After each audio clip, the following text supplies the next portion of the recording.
evening, ladies and gentlemen, and welcome to another edition of Osceola Seminole Football. We are here at Seminoles Stadium, and nothing like a good technology battle here in the booth tonight. Folks are getting ready to go live at 6:40, and we lose the internet, and we still have lost the internet.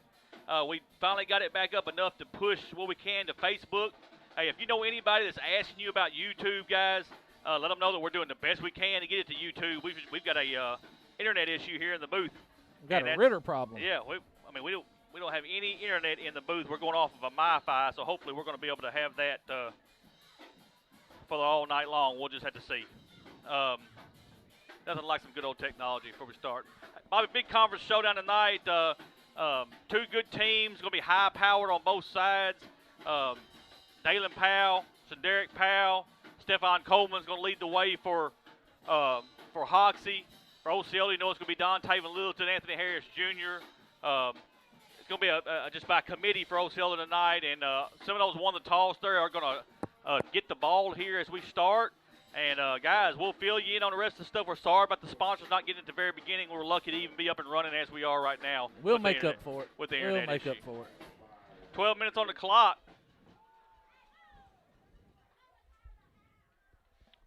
Like I said, Hoxie's going to kick off.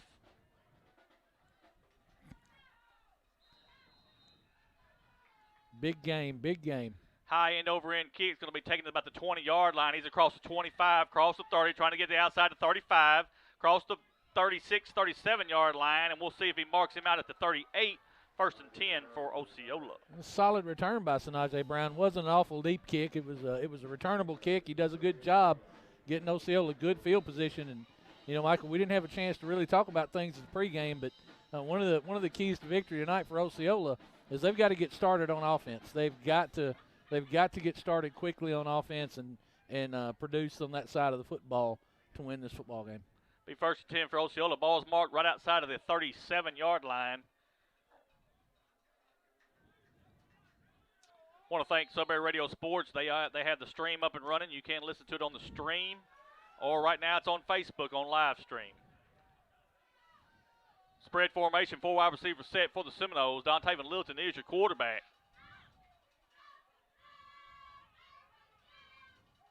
And there is a snap. Going to look to throw. Throw is going to be over the head. Intended for number 5, Landry Clayton. Goes out of bounds. Be second down, second and 10 for Osceola. That's just an overthrow by Don Taven. He's ready to play in this football game. Kids are out there. Emotions are running high. This is a big conference matchup, and that's just an overthrow that's caused by adrenaline, and Don Taven will settle down and he'll make that throw from now on. Same formation for the Seminoles. 4 wide receiver set, shotgun formation. Don Taven Littleton is your quarterback. One man comes into motion. There's a snap. Quarterback's going to keep it. He's across the 40, across the 41 to the 42-yard line. They're going to give it up to the 43-yard line. It's going to bring up a third down, third and about 5 for Osceola. It's a good run by Don Taven. Good power there. You got Jabari Person leading him into the hole. It's a solid quarterback power there, and it's going to be a short 5 or long 4. It's definitely makeable for the Seminoles. Right back to the line of scrimmage are the Seminoles. One man goes into motion. There is a snap. Quarterback again is going to keep it. This time he's met at the 45. He's going to get up to about the 40, about the 46, right outside the 46-yard line. It's going to be 4th and 1 for Osceola. And let's see if they're going to roll the dice here, Bobby. Yeah, he was met in that hole by number 35, Sam Turner. That was a big collision in there, and I wouldn't be surprised at this position on the field to see Coach Carter go for it. 4th down, 4th and 1 for Osceola. Big down for the Seminoles.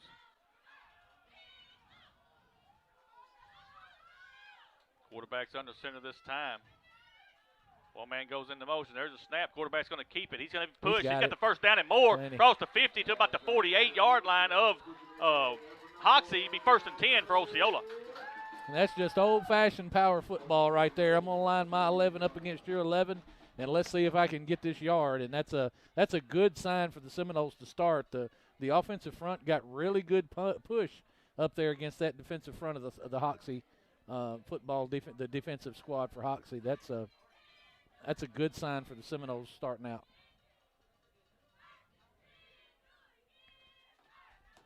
Seminoles come to the line of scrimmage, marked at the 48-yard line of Hoxie. Three wide receivers to the far side, one on the near side. Shotgun formation. There comes a man in motion. We got a defender going to jump all sides, and that's going to cost them 5 yards. Be a 1st and 5 for Osceola. And I don't like calling that play dead there, Michael. That's kind of a discretion call, but usually if you get that defender to jump, you know, if the center has enough presence of mind to go ahead and snap that football, you get a free play. Shotgun formation for the Seminoles. Here comes a man in motion. And there's a snap. Going to give it to number 15. He's across the 40 to the 39-yard line.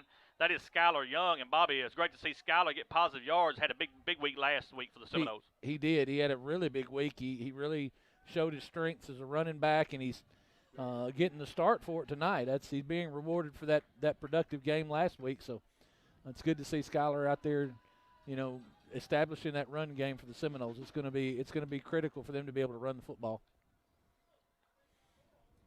Be second down, 2nd and 1 for Osceola. They come to the line of scrimmage. Ball sitting right outside the 40 on about the 39.5-yard line. And there's a snap. We'll give it to Young one more time. He's going to bounce it out this time. He got a little yardage, 35. He's going to be thrown down to about the 32-yard line. Good run there by Skylar Young. And that's going to be a 1st down for Osceola. That's a touchdown saving tackle by Cade Forrester right there. If Skylar's left alone, he's got enough speed to take that one to the house. The other defender was locked up in a block with Landry and Clayton. Mr. Forrester saved a touchdown right there. Good run, another good strong run by Skylar Young. And that was just designed to be an inside zone, and he popped it out. So that's good vision by that young man. Ball's going to be sitting at the 32-yard line of Hoxie. One wide receiver here to the near side. Got 3 to the far side. One comes into motion. He's going to reset. There's a snap. Quarterback's going to keep it this time. Across the 30. Dragging people up to about the 27-yard line. Good run there by the quarterback, Don Taven Littleton. That's a good 5-yard run right there by Don Taven. And folks look at that and they don't think that's not a pretty play, or it didn't gain chunk yardage, but that is an awesome positive for the Seminole football team. Being able to move the football like that on 1st down, get to 2nd and 5. Jabari Person makes a great kick-out block on the defensive end to spring Don Taven up into the probably the D gap there on the defensive front. That's just a great positive for the offense of the Seminoles. 2nd and 5 for Osceola. Once again, 4 wide receivers set. And there's a snap. Going to give it to Young one more time, and he's going to be hit probably for a 1-yard loss back to the 28-yard line. It's going to bring up a 3rd down, 3rd and 6 for the Seminoles. Now, Hoxie sniffed that one out. They had a end come on the blitz. It's number 27, it looks like, or number, let me look again, 21 maybe, Mario Armstrong. Just submarine there and got his hands around the legs of Skylar Young. There's a snap. Quarterback's looking to throw, throws a slant, and just throws it behind him. Had him open, and AJ just threw it behind him. Got to lead him there. You lead him there, he's still running. Yeah, if he leads him into that hole, he's got the seam, and he's going to make big yardage there. It's just thrown behind him. Don Taven just got to settle down in that pocket and take what's given to him by the defense. Going to bring up a 4th down for Osceola, 4th and about 6, and we got to get to at the 22-yard line to get the first. Seminoles are going to go for it. 1 wide receiver. Let's see.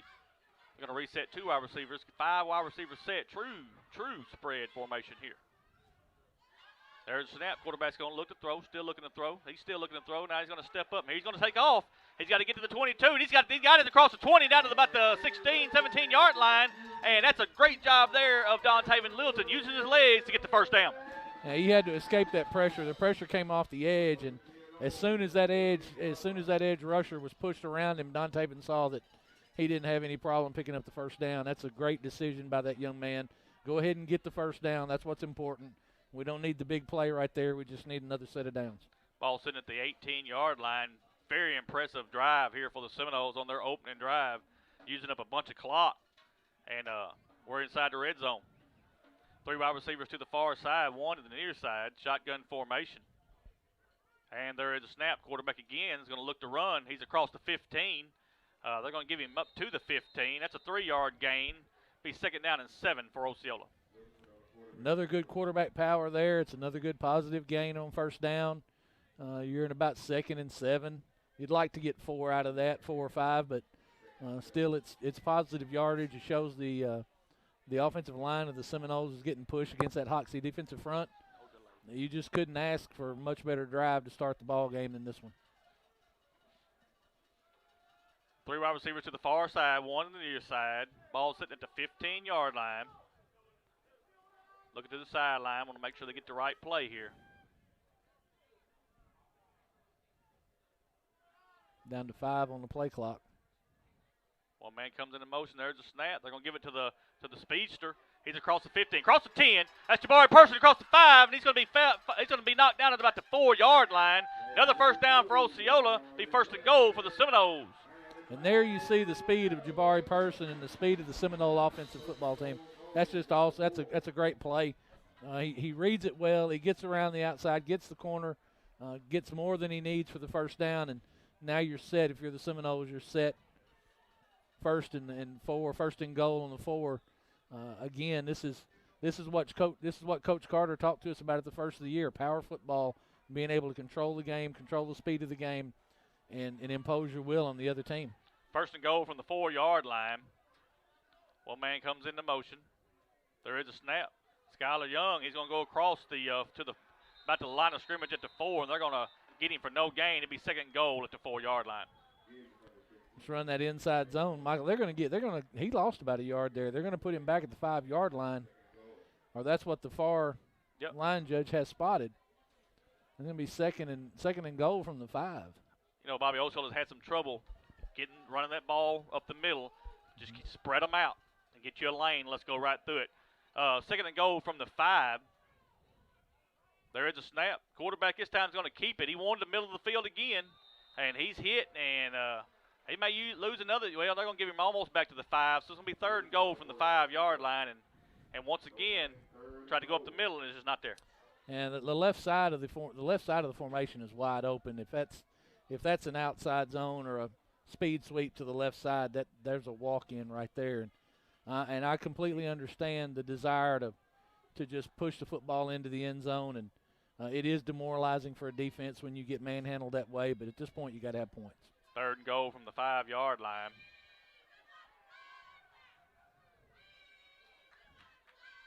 There is a snap. Quarterback's going to roll to his left. He's looking. He's still looking. And going to be sacked. Took a sack way back at the 20-yard line. Huge loss. Bobby, we've talked about it all year long. You have got to get rid of that football. Somewhere there was a breakdown in the protection, but it looked like it was intended to go out to Jaden Brown, and Jaden was open. Don Taven just didn't have time to set his feet and throw the football. Got to get rid of it. Got to. 4th down, 4th and goal. Ball sitting at about the 15, 16-yard line. Seminoles started to drive at the 4 and been going backwards ever since. Got to have a big play here. Got to get this ball into the end zone. Spread formation, 5 wide receiver set. And we got a whistle. And the referee wants a timeout. He's going to fix a jersey on number 16, Charles Poole. And we're going to restart the clock. There's a snap. Quarterback's going to look to throw. Still looking to throw. Throws across the middle. He's got a man wide open, and there it is, folks. There it is. That is a touchdown. Don Taven Littleton to Landry and Clayton. 15-yard touchdown pass, and the Seminoles are on the board first. Outside of that sack, that was an impressive drive. Michael, you look up at the clock. There's 2:32 left to go in the first quarter. That's nearly 10 minutes ran off of that clock. And a touchdown, and that's what the Seminoles needed to do. That is an impressive drive. Slayton's going to attempt the extra point. There's a snap, holds down, the kick is up, and it's no good off to the left. 2:32 left in the first, Osceola 6, Hoxie 0. Take a timeout, back in 1 minute. First National Bank of Eastern Arkansas is the premier sponsor of the Seminole Nation. Located at 1460 West Kaiser, First National Bank of Eastern Arkansas specializes in all your banking needs, and they are a member FDIC. You can contact branch manager Greg Reese at 870-622-0400. First National Bank of Eastern Arkansas is a proud sponsor of Osceola Seminole Athletics. Roller Swift Funeral Home of Osceola is a proud sponsor of the Seminole Nation and Osceola Seminole Athletics. Located at 2173 US 61 South, Roller Swift Funeral Home specializes in funeral services and helping families with the costs associated with them. For more information, contact them at 870-563-6578 and speak with David Tucker. Roller Swift Funeral Home, with all our respect.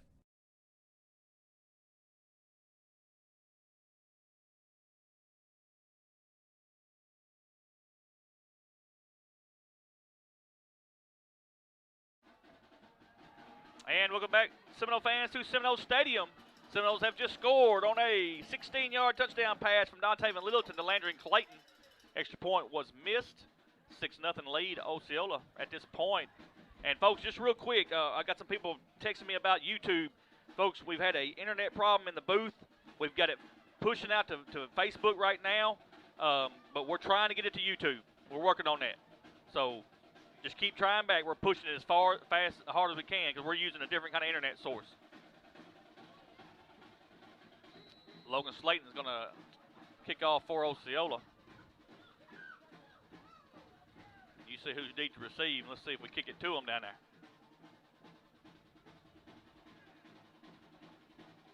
It's going to be a high end over end kick. It's taken at the 20-yard line. On the ground. It's on the ground. He's going to pick it up. Now he's going to try to get to the outside. He's looking for a hole, still looking for a hole. And he's just going to run up in there and take a lick at the 35-yard line. That is number 7, Derek Powell.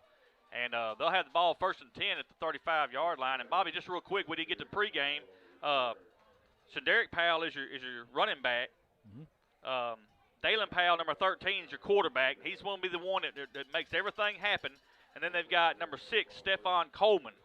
And a little bit about Stephon Coleman. Everybody knows he spent his whole life here as a Seminole, and he transferred to Hoxie. He's a senior at Hoxie, and he's looking to make a big game here against the Seminoles tonight. You've also got number 3, Davy Powell. That's the whole family out there. And there comes the run, and that's exactly what they want to do right there. And, oh, we took a lick from Dontaven Littleton at the 39-yard line, but still he gets about 4 yards, and it's going to be a 2nd and 6. That's quarterback versus quarterback.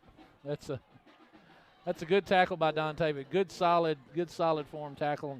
But that's what Hoxie's going to do. That's exactly what they're going to do. They're going to power run the football with Dalen Powell, and he is a very capable runner. 2 wide receiver set to the near side. Shotgun formation.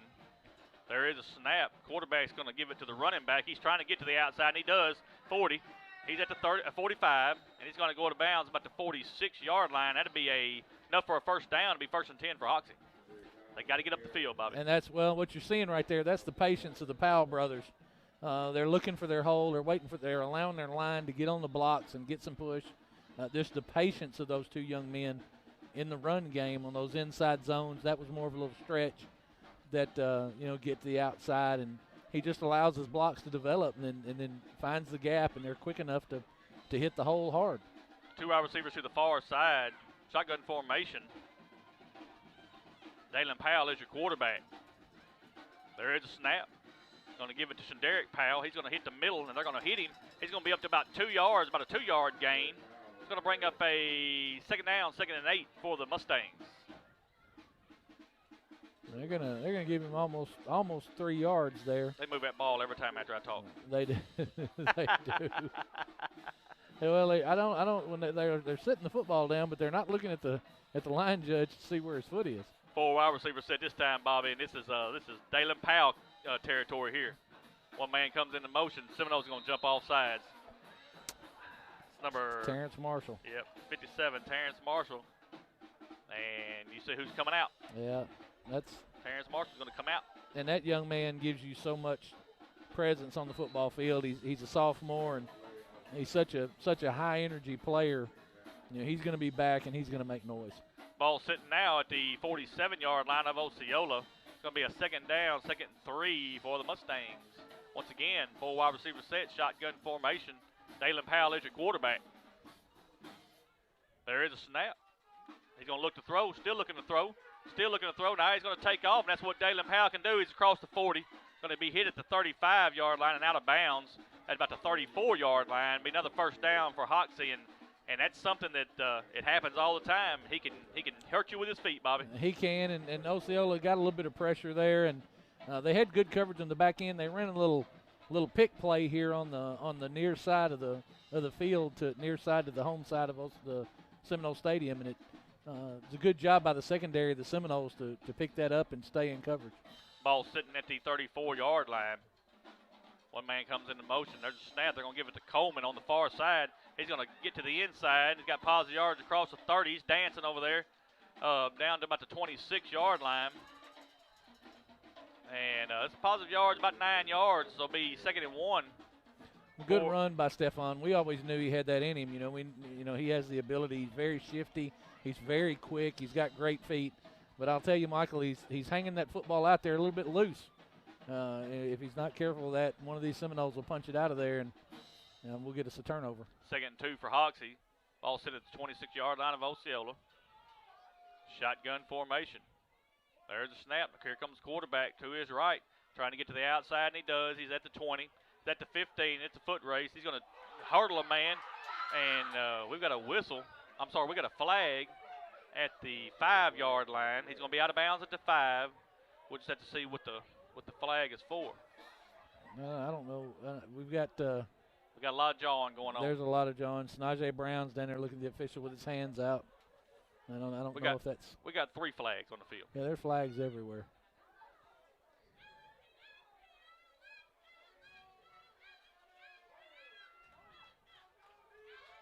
One of them is going to be a hold. It's going to be way back up here. It should go if it comes from the mark. Mm-hmm. I still want the white hat to explain it.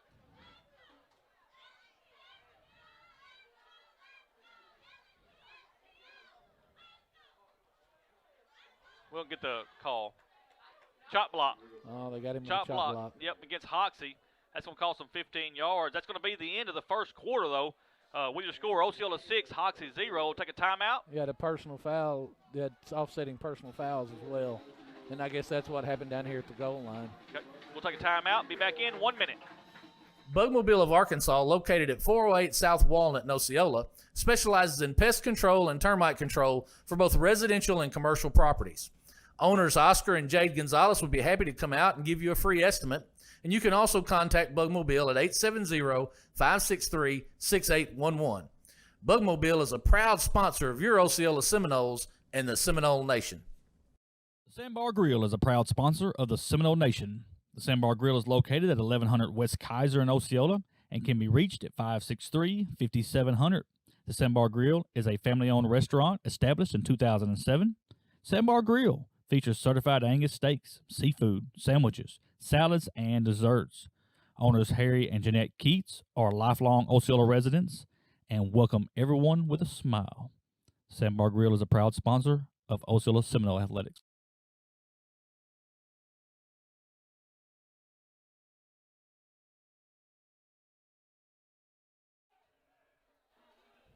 And we are back. Seminole fans, 2nd down for Hoxie at the 41-yard line. Chop block got him the 15-yard penalty. Then, like Bobby said, we had personal fouls on both sides for unsportsmanlike conduct that just offset. So here we go with 2nd down. There's a snap. We'll give it to Coleman. He's going to look to throw, and he's got a man down here wide open. And Jabari Person says he's got it. Hoxie says they got it, and they're going to give it to Hoxie. They're going to give it to Hoxie, and that's what needed to be done. He did have it before Jabari. Yeah. Jabari was one step, and he had picked that off.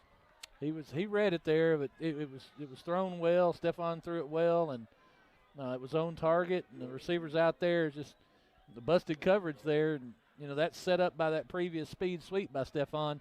You see it coming, you expect the run, he stops and throws the football.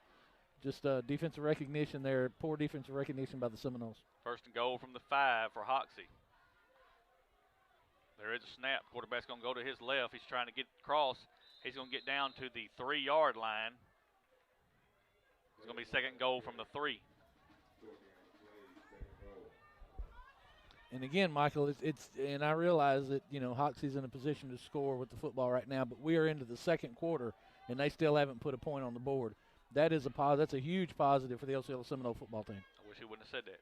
2nd down and goal from the 3. Shotgun formation.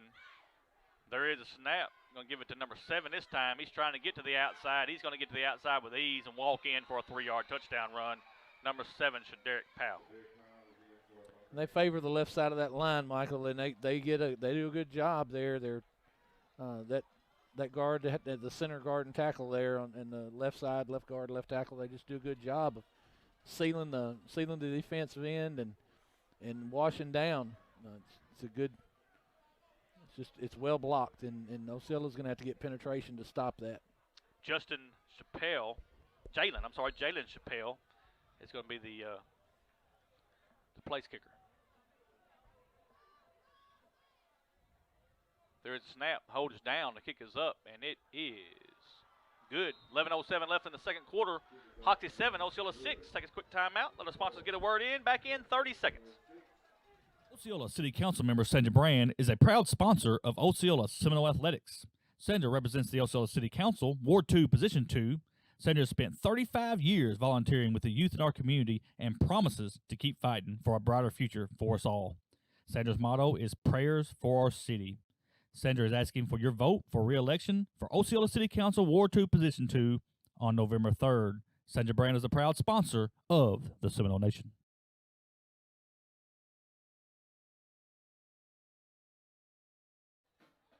And we are back here at Seminoles Stadium. Hoxie just scored on a 3-yard touchdown run by number 7, Shaderick Powell. Chappelle's extra point was good, and Hoxie has the lead 7-6 with 11:07 left in the second. And Bobby, so far it's been the Seminoles' long drive and putting it in the end zone, and Hoxie scores pretty quick. And that's a recipe for success for the Osceola Seminoles. Those long, sustained drives it does a lot. Number one, it establishes your offense, and you're able to power the football and control the game, control the clock, and it also makes that Hoxie offense stay on the sideline, and that's exactly where you want them, is on the sideline. Chappelle's going to kick for Hoxie.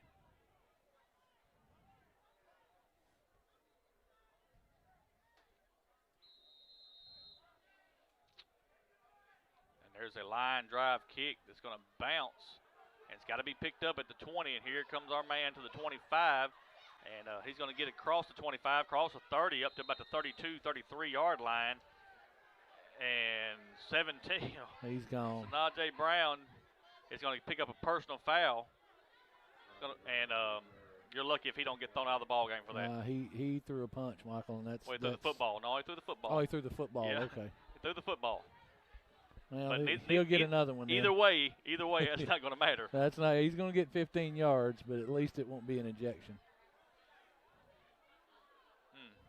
A lot of emotion here tonight, folks. There's a lot of emotion. A lot of jawing, a lot of emotion, and we have got to.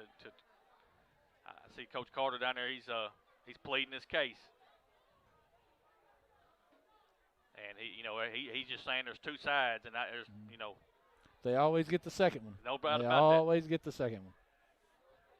They may not see the first one, but they always see the retaliation.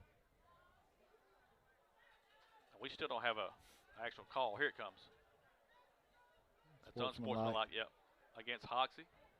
That's unsportsmanlike against Osceola. Boy, that right there, Michael, that's huge. Well, it is huge. That is and you're huge. You're lucky we didn't lose a player there. I mean, yes. he did. He picked the ball up and actually threw it off whoever it was that. He did. And I didn't see the ball. I thought he threw a punch. He threw the ball. That offset that tells you right there, and we don't want to jinx ourselves, but that sounds like the officiating crew listened and really got to the bottom of the whole thing and made the proper call. So you got to give them credit for that. 1st and 10 Osceola, ball sitting at the 40-yard line. Good field position here to start the drive.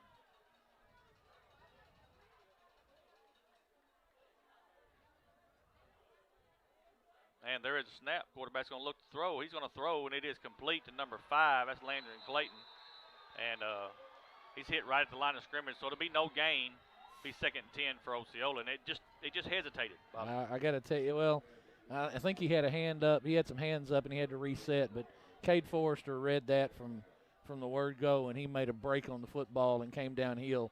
And that's exactly what you want to see that defensive back do. He broke, and he came downhill and made a solid tackle. The ball's got to come out much quicker for that screen to work that way.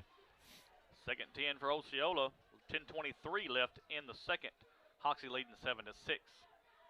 4 wide receiver set this time. Quarterback's in the shotgun. There's a snap. Quarterback's going to run this time. He's across the 40. He's trying to get to the outside. He's across the 45, 50, 45, 40. Foot race to the 35. Out of bounds at about the 30, at the 33-yard line. Good run there by Don Taven Littleton. Be first down for Osceola. Strong run by Don Taven. Set up his blocks well, and he allowed Jaden Brown to get out and get him a block out here on the outside downfield, and just a good, strong run by Don Taven. The line blocked it up well. You can't run it much better than that. Seminoles 1st and 10. Ball's going to be sitting at the 33-yard line. 3 wide receivers to the far side, 1 to the near side. Shotgun formation. And there is a snap. Skylar Young's going to get it this time. He's up close to the 30-yard line. They're going to get him up to about the 31-yard line. It's a 2-yard gain. Be 2nd and 8 for Osceola. And again, that's I just love the way Skylar Young hits the hole. He runs much like Tony Williams does. It's just really hard.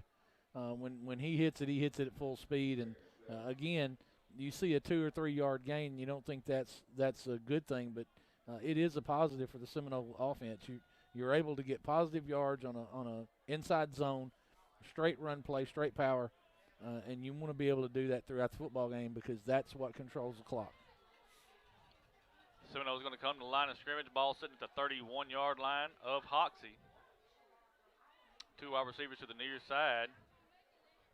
Now 2 to the far side. One man goes into motion. There's a snap. Quarterback's going to look to throw. Going to throw right in the middle of the field, and had him wide open. Had number 4, Jaden Brown, wide open. Just kind of threw it a little high, and it's incomplete. But had him there, Bobby. Yeah, he was there. He sits down in the zone. He sits down in that hole, and Don Taven, who is usually incredibly accurate, has made 3 bad throws tonight, and that's, Michael, we've seen the kid all year. He's incredibly accurate, and that's got to be emotion. That's just the emotion of the football game.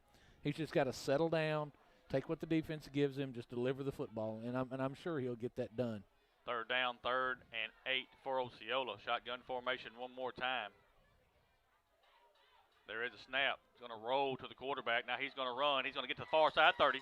Now across the 25. Now the ball's in the air, and I think Hoxie's going to have it on the fumble.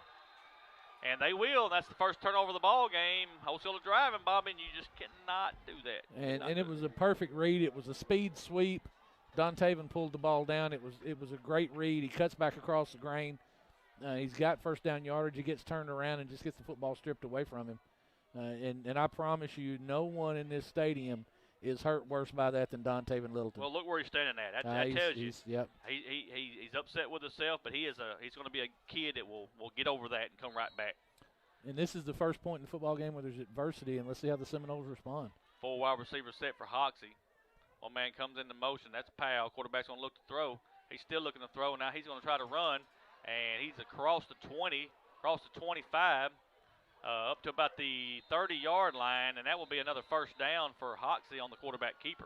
And Michael, they hit him right at the line of scrimmage, and that just the strength of Dalen Powell. He's such a strong quarterback, and he's such a strong runner. And he's hard to get on the ground. He doesn't look like he's moving real fast. He doesn't look like he's overly shifty, but every move that he makes has a purpose. It's a strong running quarterback. 2 wide receivers to the near side, 1 to the far side. Shotgun formation. Dalen Powell is your quarterback, and there is a snap. He's going to keep it. He had him in the backfield. He's going to get away, but he's still getting away. Across the 30, he's going to get up to about the 32-yard line. Let's see where they mark it at. About the 32, 33-yard line. 3-yard gain, 2nd and 7 for Hoxie. And that's good pursuit by the Seminoles. You see that Coach Carter's rotating a lot of people in. I see Nick Vorn's out there.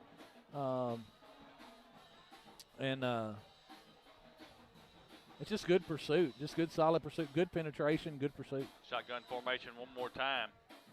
There is a snap. Quarterback's going to give it to Powell. He's trying to get to the outside. He's going to have room. 40. He's going to cut it back to the 45-yard line, all the way up to the 49-yard line. And that's going to be another first down for the Hoxie Mustangs. And Bobby, the end out there is doing exactly what he needs to do. Yep. But our linebackers are not filling the void. And they're getting caught up in the wash. I think we're going to have a timeout. Let's see. I think Osceola's going to call a timeout. We'll take a timeout with them. Let our sponsors get a word in. We're back in 1 minute. The Osceola School District is a proud sponsor of the Seminole Nation. Superintendent Alfred Hogan and the Osceola School Board wishes all students a great school year. The Osceola School District is committed to preparing all students with an equal opportunity to be successful. The 2020-2021 school year promises to be exciting with reflections of the past, anticipation of the future, and a pure determination to make a difference. The Osceola School District says, Go Seminoles! Osceola Councilmember Tyler Dunnigan is a proud sponsor of the Seminole Nation. Tyler and his wife Carolyn are lifelong residents of Osceola and alumni of Osceola High School. Tyler is fighting to make a better Osceola. Tyler is running for re-election to the Osceola City Council, and let's support him in making Osceola prouder, stronger, and better. Osceola Councilmember Tyler Dunnigan wants to remind everyone to get out and vote on November the 3rd. Osceola Councilmember Tyler Dunnigan is a proud sponsor of Osceola Seminole Athletics. Welcome back, Seminole fans, to Seminole Stadium on a nice, cool night here at Seminole Stadium. Beautiful night for football. Yes, very beautiful night. Got a good crowd on the home side. Good crowd came from Hoxie. Both teams know what this is all about. There is still one game left in this season, folks, but whoever wins this game tonight is going to be in the driver's seat. 1st and 10, ball sitting right outside the 50-yard line at the 49. Shotgun formation. There's a snap. They're going to give it to Derek Powell. He's across the 50, across the 45, and he's still on his feet. 40, 35, 30, and he's going to get all the way down to about the, we're going to call it the 16, 17-yard line, probably the 16-yard line, and they're back in the red zone. 1st and 10 for Hoxie. And that's just a stretch play to the outside from Derek Powell, a strong runner in his own right. That's hard to deal with when you're running a read option, and it really doesn't matter which option they take. You're going to have to hit them and get them on the ground. You just got to see stronger tackling by the Seminoles. They're attempting too many arm tackles. 16-yard line, 1st and 10 for Hoxie. And the quarterback's going to keep it this time. He's going to bounce it. He's across the 10 to the 5, and it's just too easy. 16-yard touchdown run by number 13 Dalen Powell. And again, you see the patience. You just see the patience of Dalen Powell as he's running the football. I think there's a flag down. There it is. Do we have a flag? Yes. Well, let's see what the flag's for. I'm sorry, I didn't see it. That pink. It's harder to see. We're gonna see what it is. We got one man's got his helmet off again. That's number 17, Seminoles Brown. That's about the second time he's had trouble. He's got his helmet off. He's way over here on the sideline. Got 3 coaches around him. Let's see what the flags are for.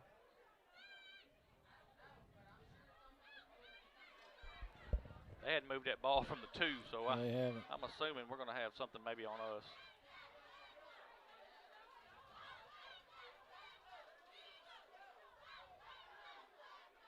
Here comes the white hat.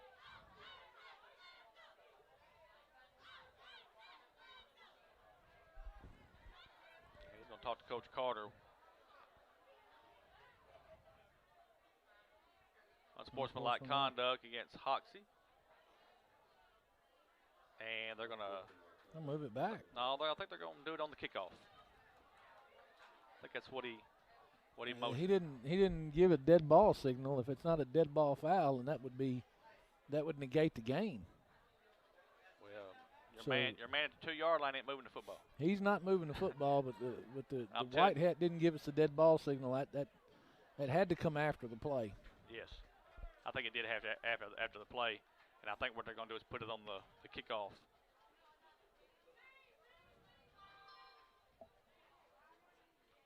We're just going to make sure. I hate to keep saying like I know until I actually see either the ball move or it stay there. You have a discussion with Coach Sears, and he don't like it either. Nah, he doesn't like it at all.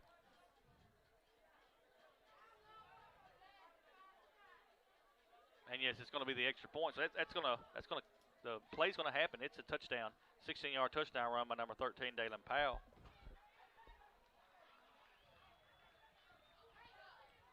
And let's see here, Chappelle is going to attempt the extra point.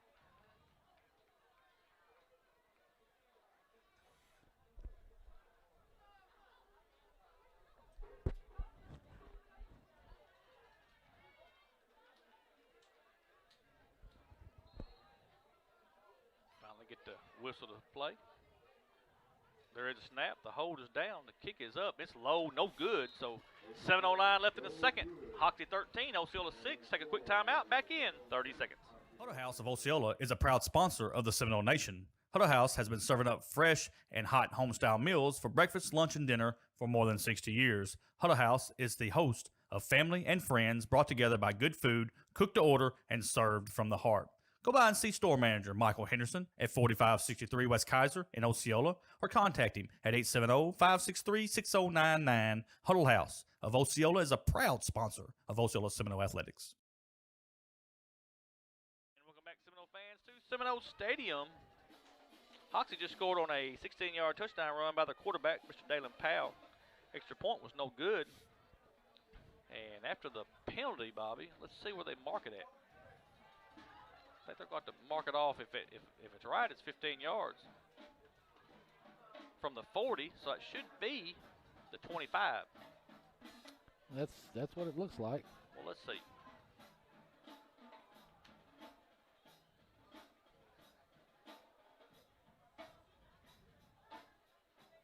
Yep.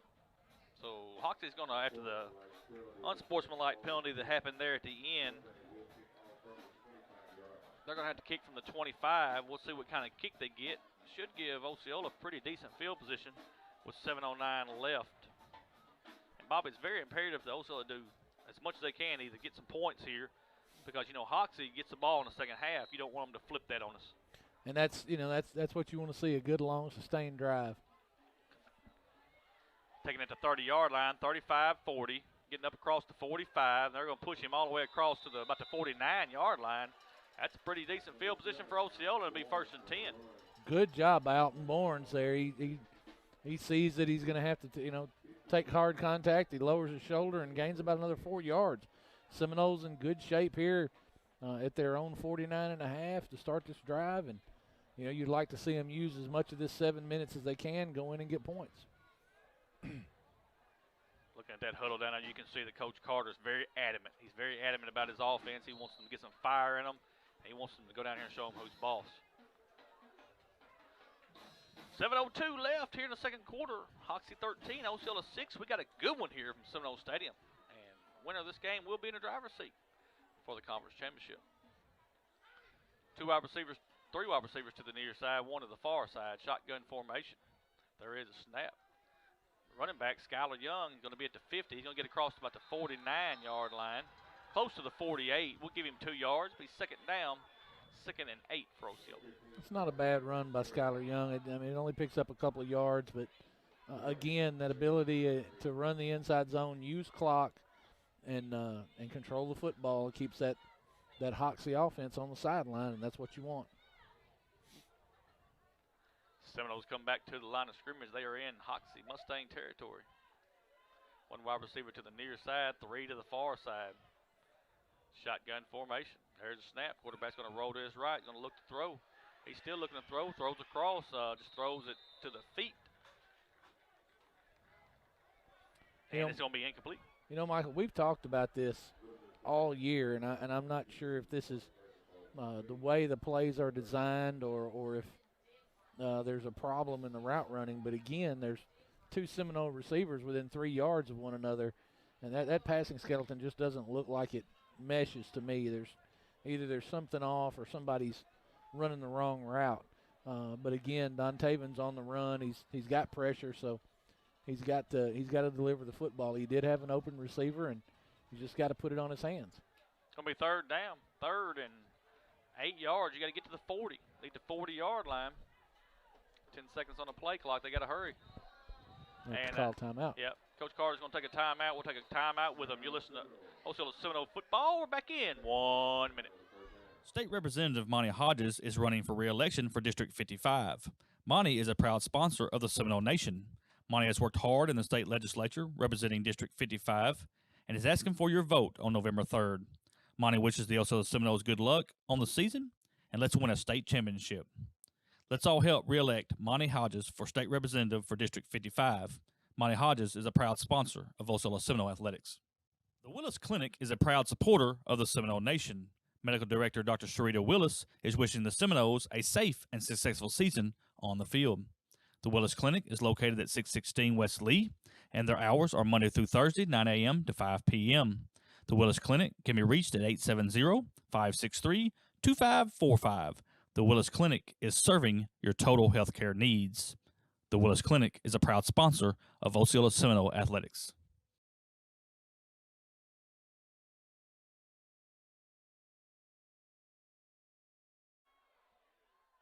As we come back from the break, as you see it, Dontaven Lilton throws the ball to Landry and Clayton, hits him in the hands, a little behind him, a little low. But still, man, you got to come up with that right there. That would have been a first down, and now like Osceola's going to have to punt. And I got to tell you, Michael, that the middle of that zone is open.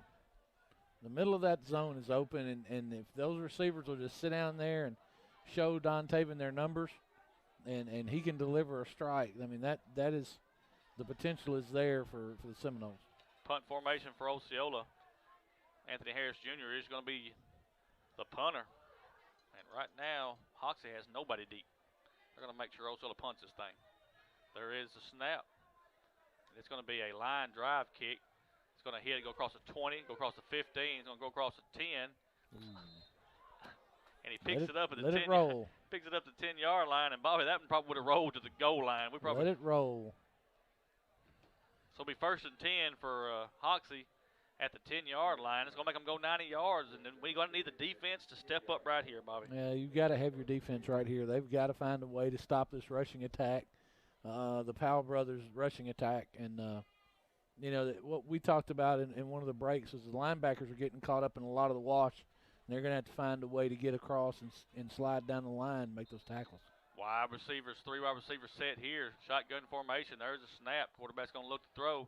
He's still looking to throw, and he wants to go right down the middle of the field. He's got a man wide open at the 35, and going to get him up to about the 38-yard line. Be 1st and 10 for Hoxie. And that's the danger of a Dalen Powell as well, Michael. He's got the ability to throw the football. He hits number 8, Jordan Beasley, there right in the middle of the zone. Sanajay Brown does a really good job of getting there and getting him on the ground. But, that running attack sets that up. Ball sent at the 38-yard line, 1st and 10 for Hoxie. One wide receiver to the far side, two wide receivers to the far side, two to the near side. One man comes into motion. There's a snap. Quarterback's going to run. He's across the 40, get up to about the 44-yard line. About a 6-yard gain, be 2nd down and 4 for Hoxie. And that's just an inside zone, just that quarterback power that you're going to see out of Hoxie all night. Dalen Powell's going to run the football all night. 2nd down, 2nd and 4 for the Mustangs. They're going to have 3 wide receivers to the near side this time. There's a snap. They're going to give it to Derek Powell. He's trying to get to the outside. He does. Cross the 50, 45. Big positive yardage all the way down to about the 41-yard line. Be 1st and 10 for Hoxie. And Bobby, they load this side. Nobody on the other side. They know you're going to have one-on-one with the end and the running back. It is a matchup zone run play. I like the fact that Osceola's walking the linebackers down and bringing pressure, but the pressure is coming up the middle, and they need to bring pressure on the edge. I agree, 1,000%. 1st and 10 for the Hoxie Mustangs. Ball sitting at about the 41-yard line. There is a snap. Quarterback's going to keep it this time. He's across the 40, across the 35. Going to be down to about the 34-yard line. Be 2nd down, 2nd and 3. Again, just a quarterback power, just a form of an inside zone that Osceola's going to have to find a way to get off those blocks. The linebacker's going to have to find a way to get off those blocks, slide down, and make those tackles. Once again, 2nd down, 2nd and 3 for the Mustangs. Ball sitting at the 34-yard line. And there is a snap. Quarterback's going to keep it one more time. He's trying to get to the outside, and he does. He's going to get up to about the 32-yard line. It's going to be 3rd down, 3rd and 1 for the Mustangs. That was played pretty well by the defense of the Seminoles. I mean, he gains a couple of yards there, but you got good pressure and good presence, good pursuit and getting off the blocks there. So, if you can start slowing this down just a little bit, you can you can get this offense off the field. 3rd and 1. Everything's in tight. There's a snap. Quarterback's going to roll to his right. He's going to try to get to the outside. They're going to hit him. Good job. Hit him, and he's going to put him on the ground for a loss. Loss of about 1 yard. That's going to bring up a 4th down. 4th and 2 for the Mustangs. And that's a good job by the Seminoles. You see now that Coach Carter's bringing that pressure. He's starting to bring it in different gaps, which is what I just talked about. But what you got to be careful here is play action, because Dalen Powell does have a strong arm, and he's an accurate passer. So you just got to pay attention to what's happening on the back half. They're going to go to the far side here. Same play as a while ago. Well, we're going to jump all sides, though, first. Come on, Chris. Come on, Chris. We're going to jump all sides. But they had it set up to where they were going to run that read to the left-hand side again and try to get Shaderick outside. But they don't have to worry about that. We give them 5 yards, and they got a 1st down at the 28-yard line.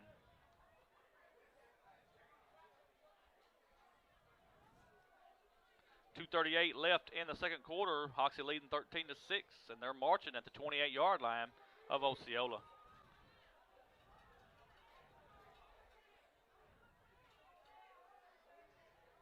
There is a snap. Going to give it to Shaderick. He's across the 25. They're going to give him down to the 24-yard line. That's a 4-yard gain, 2nd and 6 for the Mustangs. Just a stretch play. I mean, it's basic Hoxie offenses. We're going to run the read option and Dalen Powell keeps for 4 or 5 yards, and you run the stretch to the left side, and Derek Powell gets you 4 yards. Osceola just got to find a way to get them in that 3rd and long or in that 4th and long, and just play disciplined football, and get them off the field. 2nd and 6 for the Mustangs. And there is a snap. Quarterback's going to keep it. And he's going to be hit for a loss back to the about the 26-yard line. That's a 2-yard loss. That's going to make up a 3rd and 8 for Hoxie. It's Dontaven Littleton again stepping through and the penetration. And that's what we was talking about a couple of plays ago, Michael. Coach Carter's moving that pressure around now. It's not coming from one area anymore. He's bringing the linebacker. He's bringing the end. He's starting to have them guessing a little bit of where the pressure's coming from.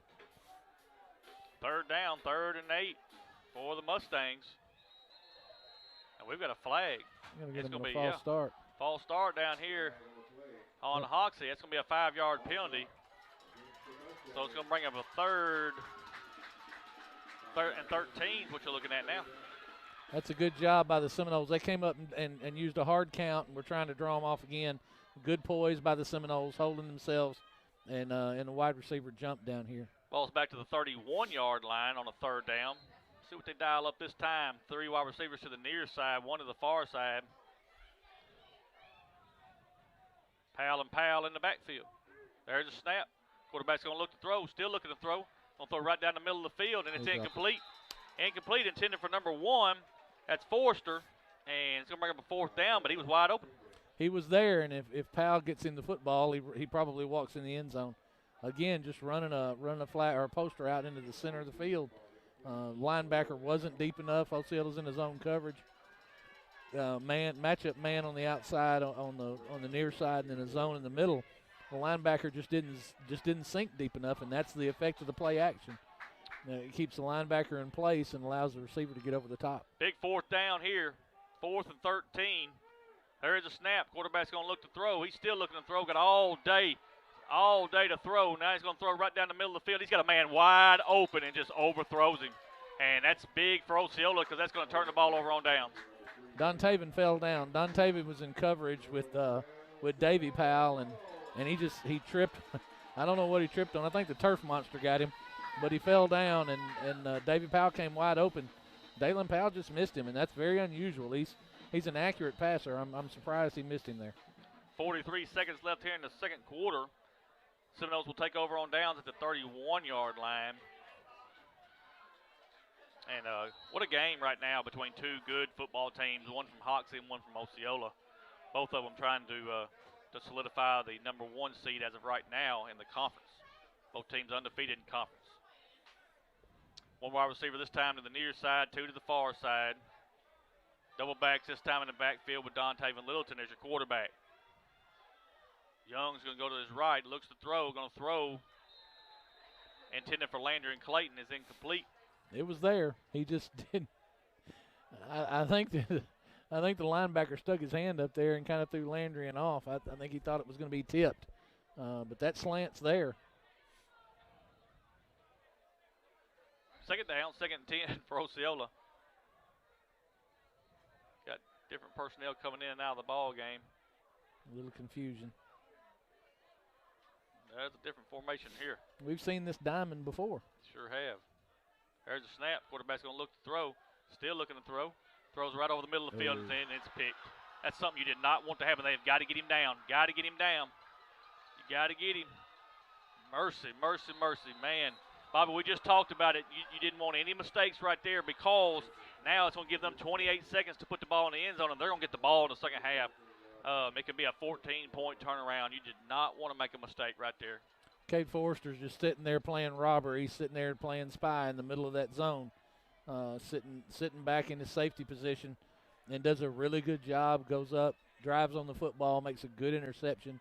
I don't think Dontavian ever saw him. He had Landry in behind him. I just don't think he saw him until it was too late. 28 seconds left here in the second quarter. Hoxie leading 13-6. They're going to have the ball sitting right outside the 12-yard line.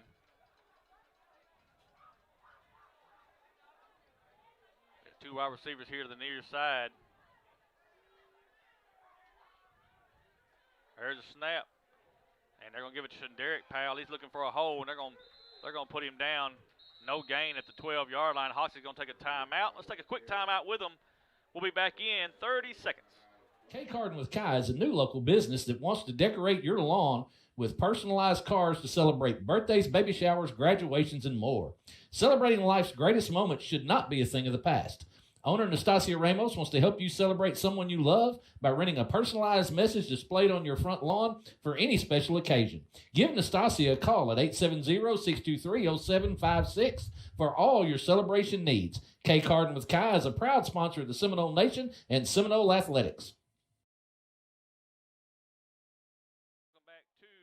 Stadium, 22.3 seconds left. Hoxie has a lead, 13-6, and they're trying to get this ball in the end zone one more time. And the Seminole defense is going to have to step up here, Bobby. They are, and they've got an opportunity right here to hold them out of the end zone. That would be a win for the Seminoles. They got two wide receivers to the near side. Shotgun formation. They're going to have double backs here. Now you got one man going into motion. There's a snap. Going to look to throw. Still looking to throw. Going to throw it. Looking for Stephon Coleman. And he's got it for a touchdown. 13-yard touchdown pass. Just high points the football and takes it away. The defense is in position to make a play.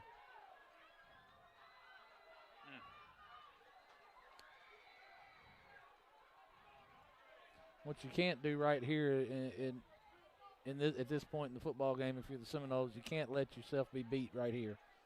You just got to come back out in the second half and plug away and continue the game plan. The offense has moved the football. The defense has done a good job. You just got to continue to play hard. I'm going to go for two here. There's a snap. Quarterback's going to look. He's trying to get it in. They're going to push. And that's big. Everybody's pushing. And right now. They're not going to blow the whistle? Wow. So, wow, they're going to say two-point conversion is good, but where does forward progress stop? I mean, do you not? That's a horrible call. Wow. Two-point conversion is good. 16.3 seconds. We're going to keep it right here. There's a flag, and there's another flag. Yeah. Emotions, man. Emotions are running high here tonight, and you have got to get your emotions under control. You can't. You just cannot let it get you out of control like that. It's unacceptable.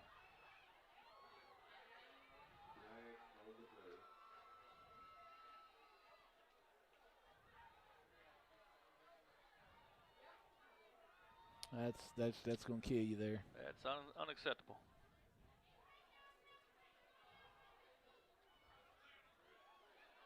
Got to be disciplined, Bobby. Got to be. No matter what's happening, and if everything's going your way, you still have to be disciplined out there. You do. You got to find a way to put it in your pocket and let it ride. Can't mouth at the referees. You just can't do that. That's what you got a coach for. He takes care of that.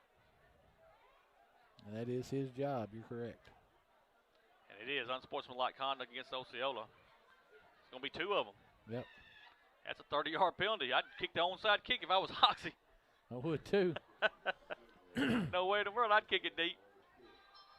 You ain't going to have far to kick it deep anyway. No. Let's see where they mark it at. That should be 30 yards worth of penalties. Mercy, mercy, mercy. Holy cow. I know it. He's still walking. Gonna kick it from the 30-yard. From the Seminole 30-yard line. I don't think I've ever seen this. Gonna kick it from the 30-yard line. And I can promise you if I had all the money in the world, they gonna kick the onside kick. I would. You got 16 seconds left. Why not? Why not?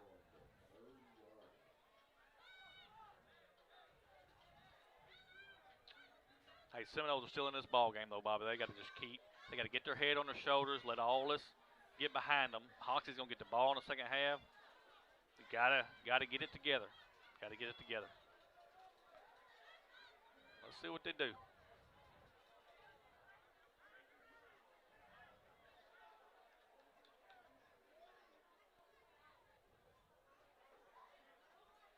Waiting on the referee to blow the whistle. That's all we're waiting on.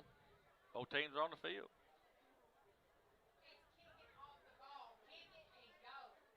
I still don't know what we're waiting on. Here we go. Finally get the whistle.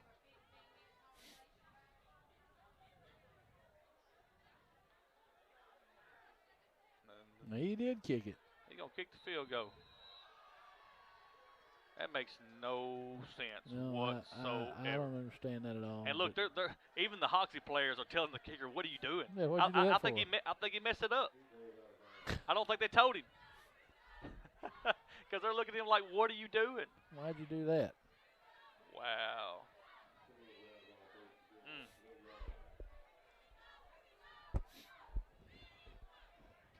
The story of this half will be turnovers, Michael. Yes. You're in a 7-6 football game and you turn the football over twice. Yes, that's right. Both times Hoxie makes you pay and scores. That's right. One of the times they are driving. We are driving. Yep, you're driving both. Actually, you're driving on both of them. That's right. Dontaven Littleton's going to be under center. Looks like maybe we're just going to put the knee on the ground here, and we are. We're going to get out of this half. So, Bobby, like you said, here as the clock winds down to end the first half, the story right now is turnovers. Fumbled. Dontaven had a fumble trying to go into the end, going across the 30 down there. We had an interception there that gave Hoxie the score right here before the half. So turnovers is something that's big right now for Osceola, and it's costing them. That's the difference in the football game. Those 2 turnovers are the difference in the football game. And that's, you hear it every day. You hear it in college. You hear it in high school football, college football, pro football. You can't afford to turn the football over. You can't give it away. And if you do get turnovers, you have to make the other team pay, and that's what Hoxie's done. We are at the half with your score. Hoxie 21, Osceola 6. We'll take a timeout right now. Let our sponsors get a word in. We'll try to get all of our stats together, and we'll be back in 4 minutes. First National Bank of Eastern Arkansas is the premier sponsor of the Seminole Nation. Located at 1460 West Kaiser, First National Bank of Eastern Arkansas specializes in all your banking needs, and they are a member FDIC. You can contact branch manager Greg Reese at 870-622-0400. First National Bank of Eastern Arkansas is a proud sponsor of Osceola Seminole Athletics. Osceola Council member Tyler Dunnigan is a proud sponsor of the Seminole Nation. Tyler and his wife Carolyn are lifelong residents of Osceola and alumni of Osceola High School. Tyler is fighting to make a better Osceola. Tyler is running for re-election to the Osceola City Council, and let's support him in making Osceola prouder, stronger, and better. Osceola Council member Tyler Dunnigan wants to remind everyone to get out and vote on November the 3rd. Osceola Council member Tyler Dunnigan is a proud sponsor of Osceola Seminole Athletics. Bugmobile of Arkansas, located at 408 South Walnut in Osceola, specializes in pest control and termite control for both residential and commercial properties. Owners Oscar and Jade Gonzalez would be happy to come out and give you a free estimate, and you can also contact Bugmobile at 870-563-6811. Bugmobile is a proud sponsor of your Osceola Seminoles and the Seminole Nation. Roller Swift Funeral Home of Osceola is a proud sponsor of the Seminole Nation and Osceola Seminole Athletics. Located at 2173 US 61 South, Roller Swift Funeral Home specializes in funeral services and helping families with the costs associated with them. For more information, contact them at 870-563-6578 and speak with David Tucker. Roller Swift Funeral Home, with all our respect. Osceola City Council member Sandra Brand is a proud sponsor of Osceola Seminole Athletics. Sandra represents the Osceola City Council, Ward 2, Position 2. Sandra has spent 35 years volunteering with the youth in our community and promises to keep fighting for a brighter future for us all. Sandra's motto is Prayers for Our City. Sandra is asking for your vote for re-election for Osceola City Council, Ward 2, Position 2 on November 3rd. Sandra Brand is a proud sponsor of the Seminole Nation. The Sandbar Grill is a proud sponsor of the Seminole Nation. The Sandbar Grill is located at 1100 West Kaiser in Osceola and can be reached at 563-5700. The Sandbar Grill is a family-owned restaurant established in 2007. Sandbar Grill features certified Angus steaks, seafood, sandwiches, salads, and desserts. Owners Harry and Jeanette Keats are lifelong Osceola residents and welcome everyone with a smile. Sandbar Grill is a proud sponsor of Osceola Seminole Athletics. State Representative Monty Hodges is running for re-election for District 55. Monty is a proud sponsor of the Seminole Nation. Monty has worked hard in the state legislature representing District 55 and is asking for your vote on November 3rd. Monty wishes the Osceola Seminoles good luck on the season and let's win a state championship. Let's all help re-elect Monty Hodges for state representative for District 55. Monty Hodges is a proud sponsor of Osceola Seminole Athletics. The Willis Clinic is a proud supporter of the Seminole Nation. Medical Director Dr. Sharita Willis is wishing the Seminoles a safe and successful season on the field. The Willis Clinic is located at 616 West Lee, and their hours are Monday through Thursday, 9 a.m. to 5 p.m. The Willis Clinic can be reached at 870-563-2545. The Willis Clinic is serving your total health care needs. The Willis Clinic is a proud sponsor of Osceola Seminole Athletics.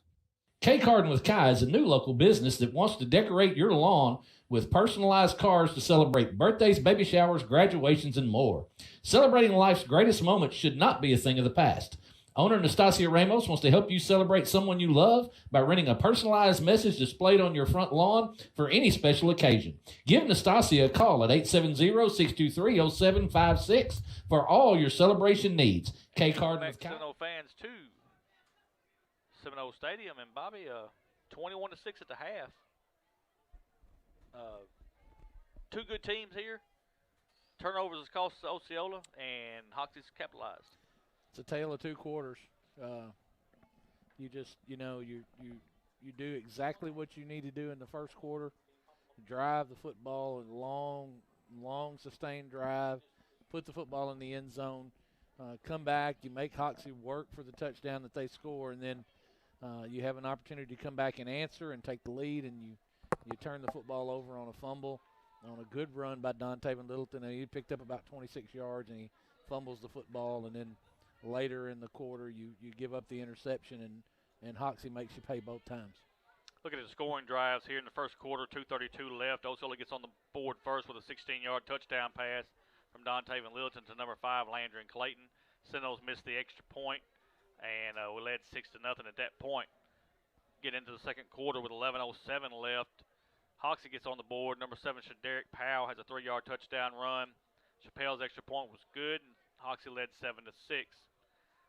7:09 left in the second quarter. Number 13, Dalen Powell has a 16-yard touchdown run. Chappelle's extra point was no good, and Hoxie led at that point 13-6. After a interception from Osceola, Hoxie gets the ball back, and with 16.3 seconds left, 13-yard touchdown pass from number 13, Dalen Powell, to number 6, Stephon Coleman.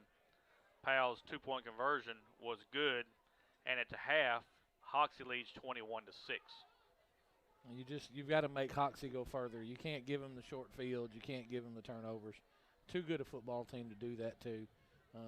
If you're a Seminole fan, you got to get your head up and pick your head up and just continue watching these young men play hard. They're going to play hard. We've seen that all year. You got to come out if you're a Seminole and just continue to plug away, play hard. You got to bring some discipline in the second half. Can't afford the penalties in the second half. They come out here and play sound, hard-nosed defense and get this Hoxie offense off the field. You got to have sustained drives on offense and control the football game. Looking at the stats for the first half, Hoxie 19 rushes for 155 yards, 3 for 5 through the air for 76 yards for 231 yards of total offense for Hoxie. For Osceola, 17 rushes, 85 yards, 2 for 4 through the air for 16 yards, 101 yards total offense. As you can see the difference there between the two. 231 yards for Hoxie, 101 yards for Osceola. Rushing, Dante Littleton has 10 rushes for 61 yards. And passing, he is 2 for 4 for 16 yards. He's got 1 pick, and he's got 1 fumble. So that's the stats for the first half. Hey, right now we'll take another timeout. We're going to let our sponsors get another word in here. We'll come back with scores from around the area, and we'll talk a little bit about both teams since we didn't get to do that in the pregame due to our internet issue. And so we're at this time. Let our sponsors get a word in. We're back in 4 minutes. First National Bank of Eastern Arkansas is the premier sponsor of the Seminole Nation. Located at 1460 West Kaiser, First National Bank of Eastern Arkansas specializes in all your banking needs, and they are a member FDIC. You can contact branch manager Greg Reese at 870-622-0400. First National Bank of Eastern Arkansas is a proud sponsor of Osceola Seminole Athletics. Osceola Council member Tyler Dunnigan is a proud sponsor of the Seminole Nation. Tyler and his wife Carolyn are lifelong residents of Osceola and alumni of Osceola High School. Tyler is fighting to make a better Osceola. Tyler is running for re-election to the Osceola City Council, and let's support him in making Osceola prouder, stronger, and better. Osceola Council member Tyler Dunnigan wants to remind everyone to get out and vote on November the 3rd. Osceola Council member Tyler Dunnigan is a proud sponsor of Osceola Seminole Athletics. Bugmobile of Arkansas, located at 408 South Walnut in Osceola, specializes in pest control and termite control for both residential and commercial properties. Owners Oscar and Jade Gonzalez would be happy to come out and give you a free estimate, and you can also contact Bugmobile at 870-563-6811. Bugmobile is a proud sponsor of your Osceola Seminoles and the Seminole Nation. Roller Swift Funeral Home of Osceola is a proud sponsor of the Seminole Nation and Osceola Seminole Athletics. Located at 2173 US 61 South, Roller Swift Funeral Home specializes in funeral services and helping families with the costs associated with them. For more information, contact them at 870-563-6578 and speak with David Tucker. Roller Swift Funeral Home, with all our respect. Osceola City Council member Sandra Brand is a proud sponsor of Osceola Seminole Athletics. Sandra represents the Osceola City Council, Ward 2, Position 2.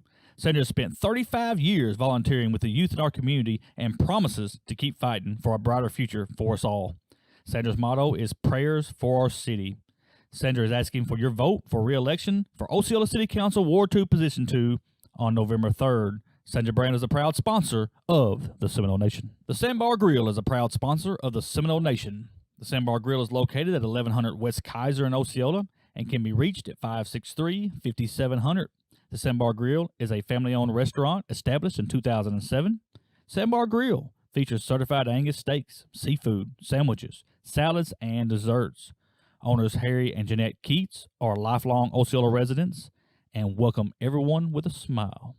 Sandbar Grill is a proud sponsor of Osceola Seminole Athletics. State Representative Monty Hodges is running for re-election for District 55. Monty is a proud sponsor of the Seminole Nation. Monty has worked hard in the state legislature representing District 55 and is asking for your vote on November 3rd. Monty wishes the Osceola Seminoles good luck on the season, and let's win a state championship. Let's all help re-elect Monty Hodges for State Representative for District 55. Monty Hodges is a proud sponsor of Osceola Seminole Athletics. The Willis Clinic is a proud supporter of the Seminole Nation. Medical Director Dr. Sharita Willis is wishing the Seminoles a safe and successful season on the field. The Willis Clinic is located at 616 West Lee, and their hours are Monday through Thursday, 9 a.m. to 5 p.m. The Willis Clinic can be reached at 870-563-2545. The Willis Clinic is serving your total health care needs. The Willis Clinic is a proud sponsor of Osceola Seminole Athletics. K Garden with Kai is a new local business that wants to decorate your lawn with personalized cars to celebrate birthdays, baby showers, graduations, and more. Celebrating life's greatest moments should not be a thing of the past. Owner Nastasia Ramos wants to help you celebrate someone you love by renting a personalized message displayed on your front lawn for any special occasion. Give Nastasia a call at 870-623-0756 for all your celebration needs. K Cardin with Kai is a proud sponsor of the Seminole Nation and Seminole Athletics. The Osceola School District is a proud. And welcome back, Seminole fans, to Seminole Stadium. Bobby, it's the night before Halloween. You got your costume on? I got my mask on. Oh, okay. Bobby, let's talk about some games from around the region here.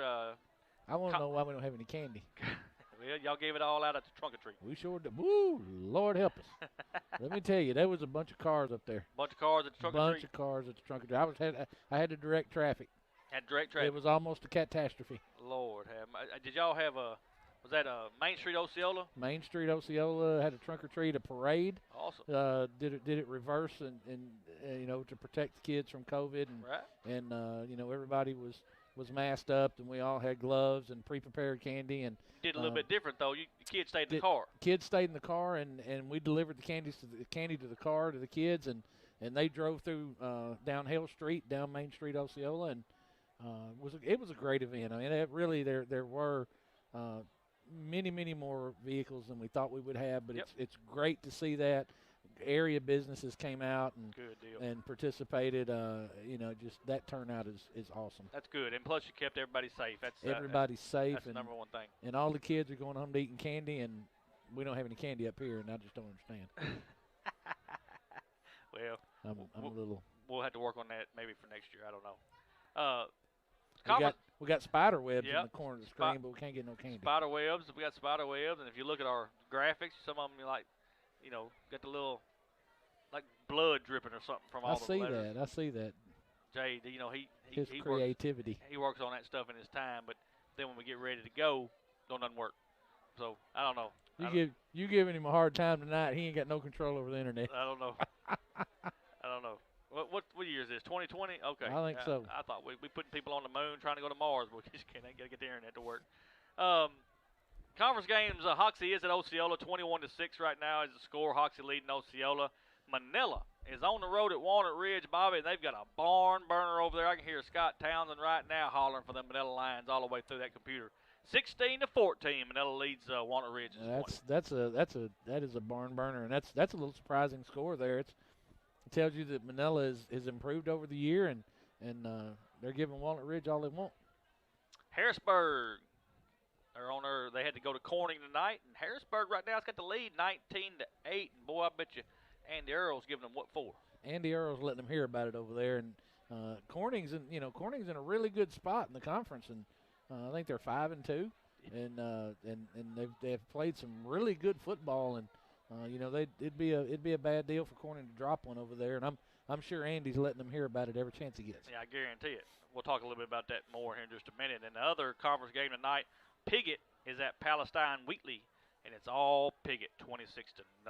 Not really surprising to me. Piggott, we talked about they're a strong football team. They run the football well, and they played us well for a half, and that's not a surprising score to me. Games that we always keep up around the region here tonight. Truman has traveled to Rivercrest, and it's all Rivercrest right now, 28-0 over Truman. And we went down and played in Truman last night. The junior high boys played there. That was my son's last ninth grade football game, last junior high football game, and got a win there. And now the senior boys at Rivercrest are pulling away, it seems, there from Truman, from the Wildcats. Blyville is at Pocahontas, and it's a barn burner over there. Pocahontas leading 7-6. Sounds like a defensive struggle there, doesn't it? Yes, very defensive game there. Not a lot of offense. Gosnell travels to Cave City, and right now it's all Gosnell. It's all Gosnell, 22-8. And that's not a surprising score to me. Gosnell's got a good, solid football team. Cave City's had their struggles this year. That's kind of expected. And folks, we've circled since day one when we saw the schedules come out. Newport has traveled to Harding Academy. Y'all know Harding Academy is the number one team right now in 3A. And right now it's Harding Academy 17, Newport 7. And Bobby, that's a good one. I'm going to tell you, Harding Academy is just a solid program. They're well coached, and they play with a lot of discipline. They play great assignment football, and they're just tough to beat at any point in time. So that's not something that surprises me very much at all. While we're talking about Harding Academy and Newport, I want to give a shout out to Newport Theron Davis. Signs with the Memphis Tigers, Bobby. That's great. On a full ride, and we've watched Theron for a number of years. He's a special young man for the Newport Greyhounds. He's a senior, and he's going to get the opportunity to go to the next level and play for the Memphis Tigers over there in Memphis. A lot of people don't know Theron lost his mother at a young age, and he's always played for her. And hey, I just want to, from the Seminole Nation, we want to give that young man a shout out for doing the right thing, and he's going to get to play the next level at Memphis. So Theron Davis for Newport. Solid football player, great young man, and it's good when you see a young man put in that kind of work and that effort, and it pays off. No doubt about it. We've had some battles with him. God, oh, my. He is a handful. He is.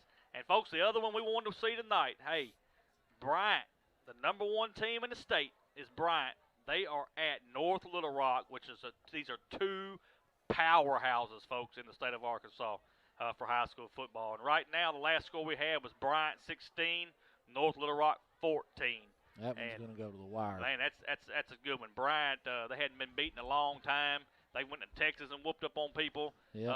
I'm going to tell you, they got a great football team. North Little Rock's playing a great football team. They're a great football team. That's going to come down, like you said, to the wire, and we'll try to give at the end of the game. We'll try to get some finals on that. Bobby, let's just real quick while we got a few minutes.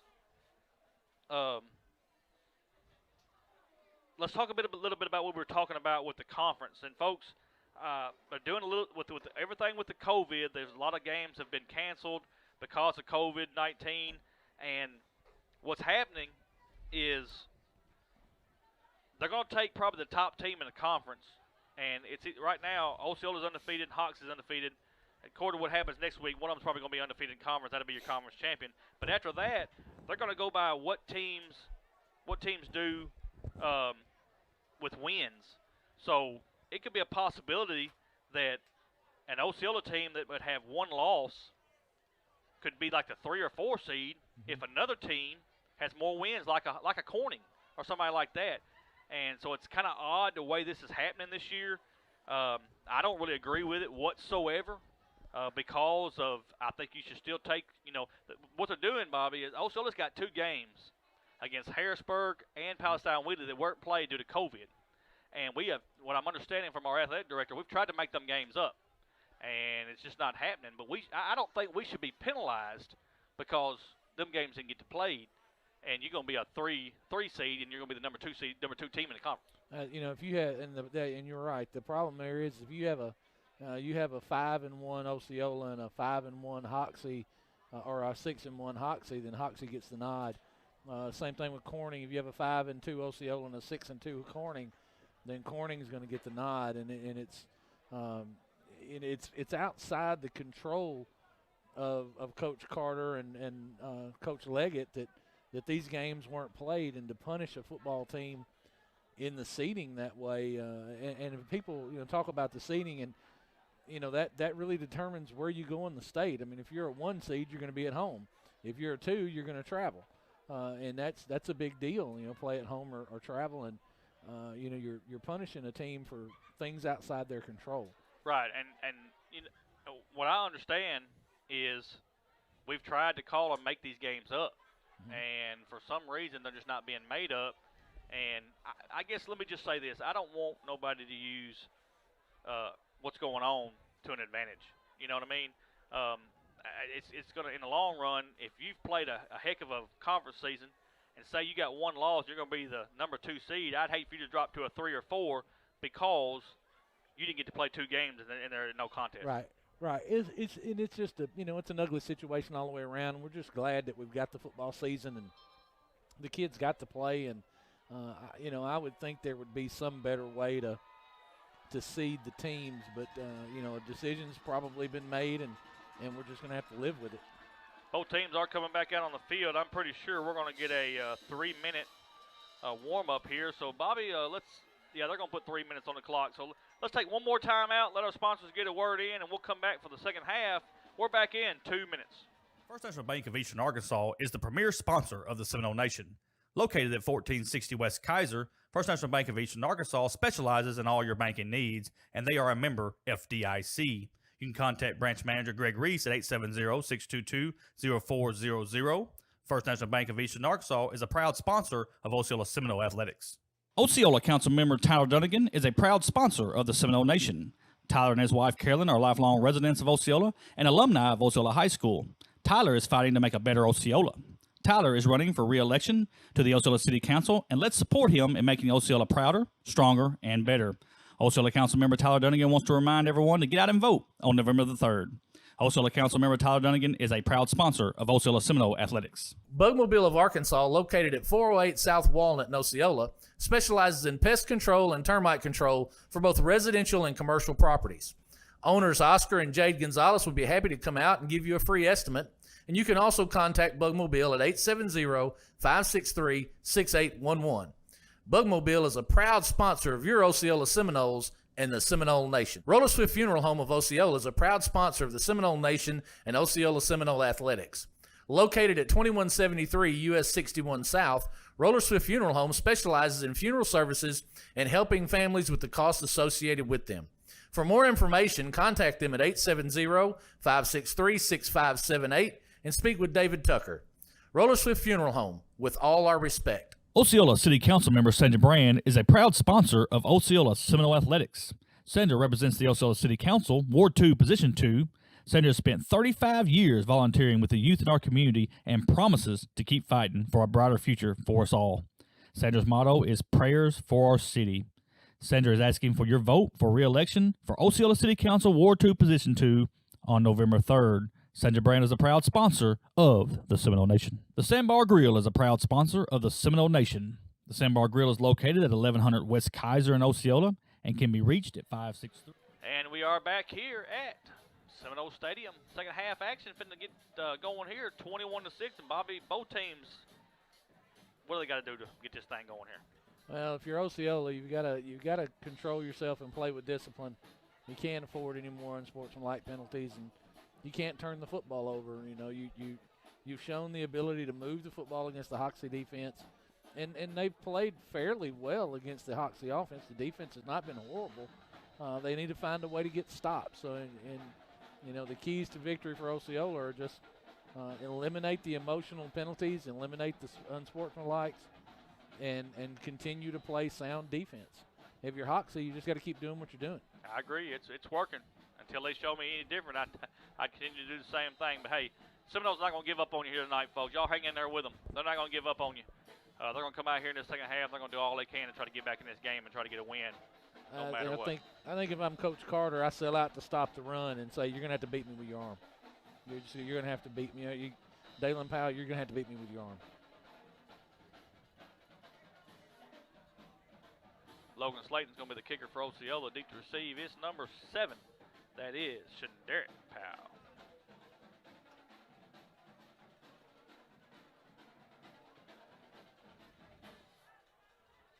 What a great night for football. Oh, it's a little bit cold up here. I don't have any candy to eat, so. We got ringing in our ears. No internet. The only person that bothers you. Got a lot of people going on here. A lot of things. It's Halloween. Halloween. Seminoles approach the ball. High end over end kick. We're taking it about the 11-yard line, across the 15. He's dancing, looking for a hole. And he's going to try to get across the 25, and he's going to be nailed at the 26-yard line. Who is that, number 4? Jaden Brown. Woo! Jaden Brown comes in and lays the wood to number 7, Derek Powell. And sometimes when you're up trying to just find that hole and it's taking extra time, it leaves you vulnerable. And that's exactly right. And Derek Powell's a very patient runner. He looks for he picks a hole, and he's very quick through that hole. He's got a really quick first step. So you see him do things like that. He's got an uncanny ability to find that hole and get through it quickly. 2 wide receivers to the far side, 1 to the near side. Shotgun formation. Dalen Powell is your quarterback. He's got Derek Powell to his left. There is a snap. Going to give it to Shaderick Powell. He's across the 30, trying to get to the outside. Gets to the 35. He's across the 40. And going to go out of bounds at about the 44-yard line. First and 10 for Hoxie. And again, you see that there. It's an inside zone, and Shaderick Powell's just patient, allows his blocks to take hold, and waits for him to develop, and sees his blockers getting into the second level, and picks a hole and gets through it. He's dangerous in the open field, very dangerous running in the open field. It's when you've got two athletes that quality in that backfield, that's a tough row to hoe. First and 10 for Hoxie. Ball's right outside the 43-yard line. There is a snap. Quarterback's going to keep it this time. He's across the 45, across the 50, across the 45. Going to be knocked down at about the 43-yard line of Osceola, and that'll be first and 10. And there you see Dalen Powell just explode through the hole, and he's a shoestring tackle away from taking that one to the house. The Seminoles have got to find an answer here. They've got to do something a little bit different on the front there and get some penetration, disrupt this read option, and make Dalen Powell beat you quicker. He's going to have to make a decision quicker. Ball sent it to 43-yard line. There is a snap. Going to give it to Powell. He's across the 40. Going to get across the 35. Hit it to 30. Going to be down at about the 28-yard line. Right now having their way with the Seminole defense. First down. That's just disappointing as you come out in the second half to get pushed around like that right now. And if you're a Seminole, you just got to find a way to really pick it up here and just dig down deep and find a way to stop this run game. First and 10 for the Hoxie Mustangs at the 28-yard line. We got a whistle, and it's going to be a timeout on the referee here. I think he wanted to make sure that the player got his stuff set. He's got a knee brace. Yeah, Tony McNeil was trying to fix his knee brace and get it. I think one of the straps is loose on it, and the official wanted to give him an opportunity to do that. So it's going to be first and 10 for the Hoxie Mustangs. Ball sitting at the 28-yard line. And there is a snap. Quarterback's going to look to run, and he's getting to the outside. 25, 20, 15, 10. Going to cut back at the 5, and that is a touchdown. Dalen Powell, 28-yard touchdown run. And that touchdown was made at the line of scrimmage, Michael.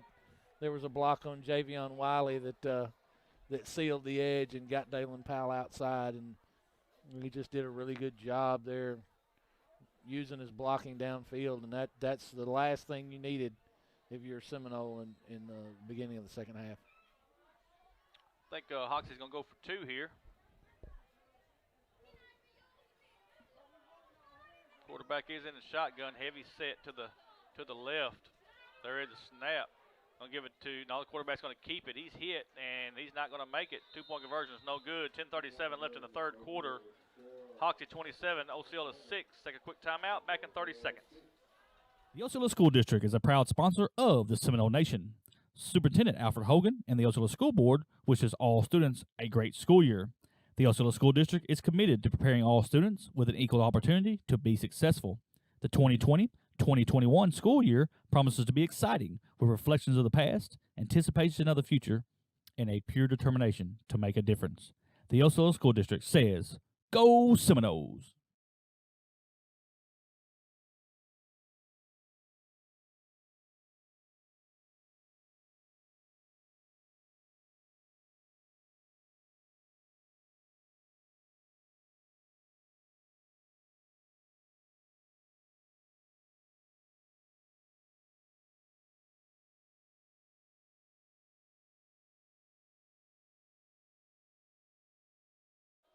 And welcome back, Seminole fans, to Seminole Stadium.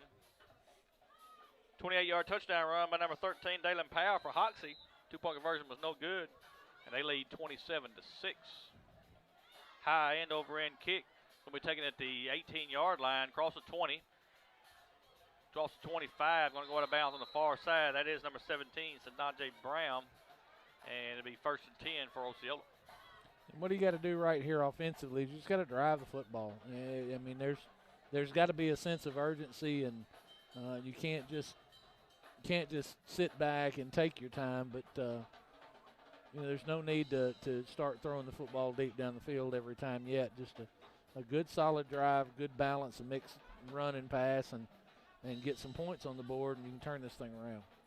Be 1st and 10 for Osceola. Ball sitting right outside the 27-yard line.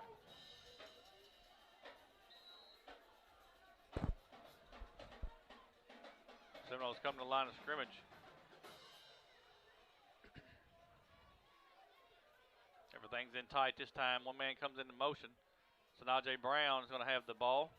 He is across the 25 and going to go down at about the 28-yard line. About a 1-yard gain. Be 2nd and 9 for Osceola.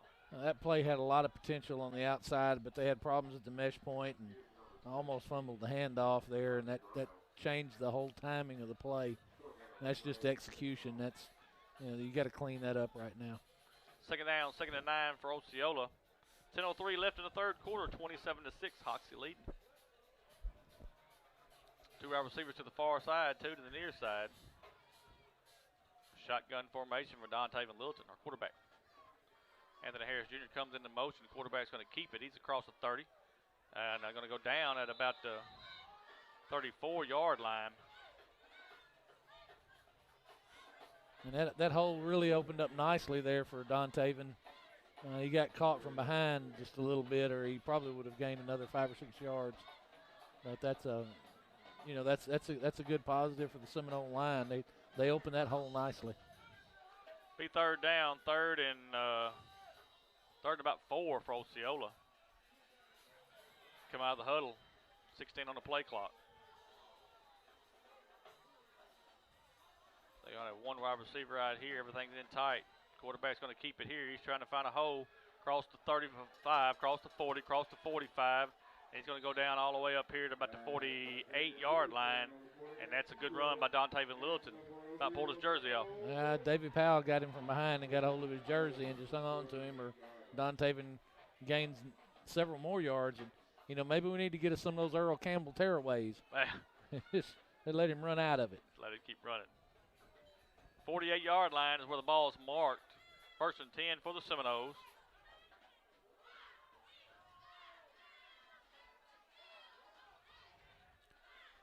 Shotgun formation for Littleton. There is a snap. There's the running back across the 50. That's Young. All the way down to the 40-yard line. Good run there by number 15, Skylar Young, and that's another 1st down for Osceola. That's a quick pitch there to Skylar Young, and it's blocked up well on the outside. A.J. Harris out here working hard. He's got Shenderick Powell on him, man on man, and A.J. wins that battle and gets him blocked up. So a good series here for the Seminoles. 1st and 10 for the Seminoles. Ball's at the 40-yard line. Seminoles are on the march.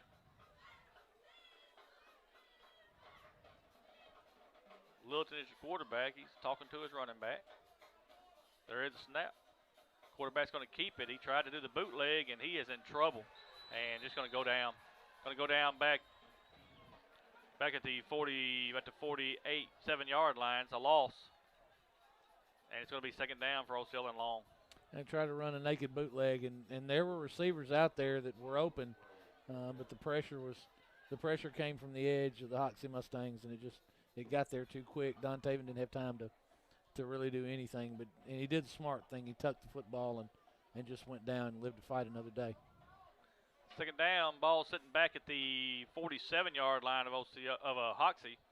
4 wide receivers set this time. Shotgun formation. There's a snap. Quarterback's going to look to throw. He's going to roll to his right now. Still looking to throw. Going to throw right down the middle of the field, and that's early. It is incomplete. Intended for number 5, Landry and Clayton. That's going to bring up a 3rd down, 3rd and long. I think Peyton Jamison got there just a little bit early, but needless to say, there's no call there, and Dontavian tries to fit the ball in a tight window. Now you've got a 3rd and forever. It'll be 3rd down and about 17 is what it looks like. Seminoles need some positive yardage. a situation in the ball game where you're probably going to go for it. It's probably 2 down territory. Try to get half of it back here and get a 4th and manageable. Shotgun formation. There's a snap. They're going to throw it out to the wide receiver on the far side. That's Clayton, and folks, it is nowhere. They've never had a chance. Never had a chance. You're right. Threw it back to the 4th man. The 3 man in front was supposed to block, and the defender comes free, and Osceola's going to have to punt. Boy, you really couldn't afford that. You're moving the football, and you take a sack, and it backs you up, and that's horrible. It's just a bad thing. You love to see these kids. They're playing hard, and you got a fired up Hoxie football team on the other side. Third snap. Going to be a high end over end kick. It's going to be hit. Go across the 20, across the 15, across the 10, across the 5. And it's going to roll all the way down to the 1 yard line. What a punt for Anthony Harris Jr. And, he couldn't have been much better than that, could he? That's right. Hoxie's going to go 99 yards and need a big turn. We need a turnover. Turnover would be big huge. right here. That'd be huge. A pick 6 would be nice, or a fumble and take it back to the house, scoop and score. Folks, I want to thank our sponsors while we got just a second here. All of our sponsors you've seen on the screen tonight. I want to thank them so much because without them, this would not be possible. We also want to thank all of our sponsors on the Sudbury Radio Sports app. Also, without them, that would not be possible also. I want to thank them so much. Here we go from the 1 yard line. Hoxie has the ball, 1st and 10. And just like that, Osceola jumps off sides. Chris Littleton's trying to time that snap and get penetration. Want to get back there and get a safety, make a big play, and he just gets across the line too quick. Yeah, but that's such a killer right there, Bobby. That's discipline. You got him on the 1 yard line, and I know you're trying to time it. I understand. I don't give him anything. But, man, now you're going to give him breathing room. Ball's at the 6 yard line, 1st and 5. Shotgun formation.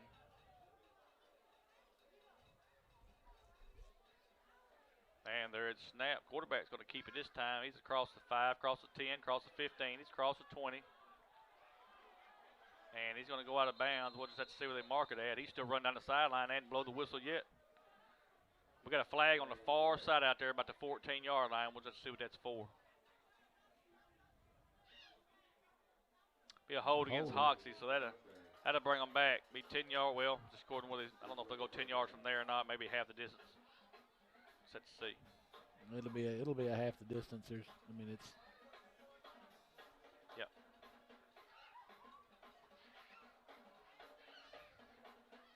They threw it at the 14. They're going to mark it at the 7. So you're right. That's half the distance to go. Repeat the down, so it'll still be 1st down. Gain a yard out of that, Bobby. Started at the 6. They're going to be at the 7. That's interesting how that works, isn't it? Yeah. Spot play.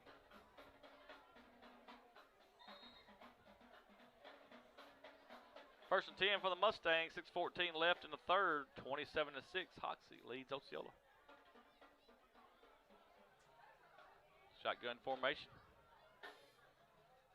And there is a snap.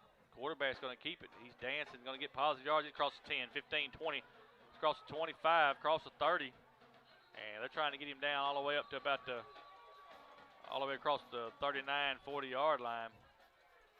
That's a big run there by Dalen Powell. And Terrence Marshall just missed. He had good penetration. He was in the backfield, and he just missed. Got a flag back at the 6-yard line.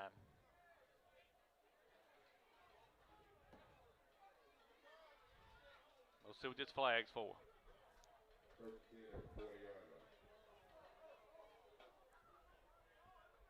Unsportsmanlike conduct against Osceola. And that's going to add 15 yards to the end of that run. You just can't afford that. Not now. You're letting the ball game get away from you mentally, and that's a bad thing there. And you're not completely out of this football game. You know, anything can happen. You get a momentum change. You go out here and get a turnover. You know, you just got to control yourself. Osceola's going to call a timeout. I think we'll take a timeout with them. We're going to be back in 1 minute. First National Bank of Eastern Arkansas is the premier sponsor of the Seminole Nation. Located at 1460 West Kaiser, First National Bank of Eastern Arkansas specializes in all your banking needs, and they are a member FDIC. You can contact branch manager Greg Reese at 870-622-0400. First National Bank of Eastern Arkansas is a proud sponsor of Osceola Seminole Athletics. Roller Swift Funeral Home of Osceola is a proud sponsor of the Seminole Nation and Osceola Seminole Athletics. Located at 2173 US 61 South, Roller Swift Funeral Home specializes in funeral services and helping families with the costs associated with them.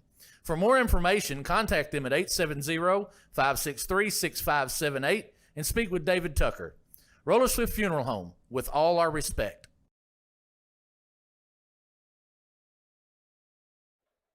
And we are back here at Seminole Stadium. 6:03 left. 6:03 left in the third. 27-6. Hoxie leads. They have the ball on the Osceola 45-yard line. There is a snap. Quarterback's going to look to throw. Still looking to throw. Throws across. Intended for Stephon Coleman. Is going to fall incomplete.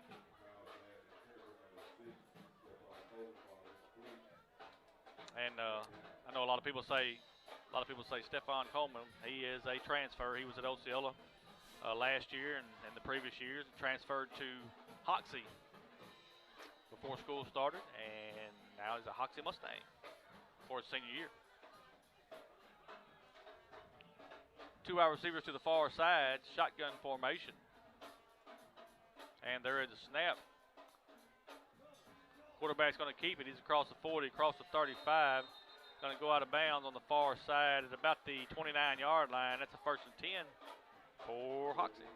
The size and the power of Dalen Powell is starting to really take its toll on the Seminole defense. He's not a small kid. He's a good-sized young man, and he runs with authority. And that time you saw his brother Shenderick Powell out there leading the way, blocking for him. It's just a troublesome backfield for any defense. And there is a snap. They're going to give it to Shenderick Powell this time. He's trying to get to the outside, and they're going to try to ball him up. But boy, if he gets room, he can do a lot of damage, and he's going to get back up to the 40. We got a flag right here in the backfield, and Anthony Harris Jr. is going to get a flag on the far side. He hits him out of bounds. So we've got flags all over the field. I think every official has thrown a flag. I do know that Anthony Harris Jr. hit him late. He did hit him late. I do know that. We'll see with these other flags. It's got to be maybe a hold or something back here. I don't know. We'll just have to see what it is.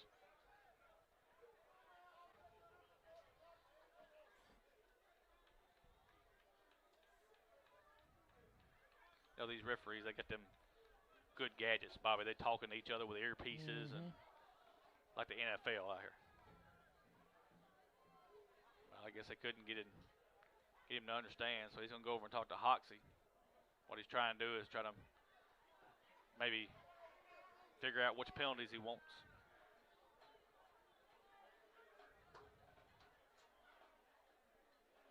Well, they're going to march it off towards Hoxie.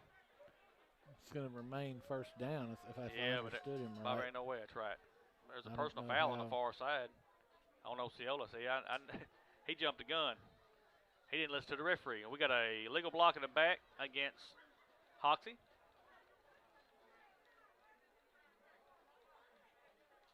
Then we got a personal foul against Osceola. That's the late hit.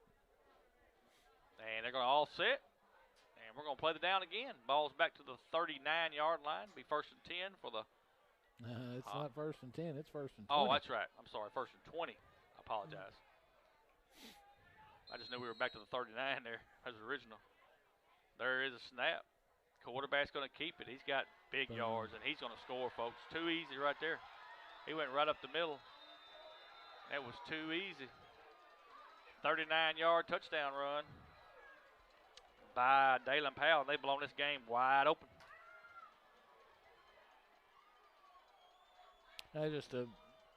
Just an inside power, and it just got blocked up so well, and Dalen Powell exploded through that hole. He is such a strong runner. Going to try the two-point conversion one more time. And there is a snap. Quarterback's looking. He's going to throw a little dump pass, and it's complete. Complete to number 8. That's Jordan Beasley. Two-point conversion is good. And just like we said, Bobby, they've blown this game wide open. We'll take one more timeout with 5:26 left in the third. Hoxie 35, Osceola 6. We'll be back in 30 seconds.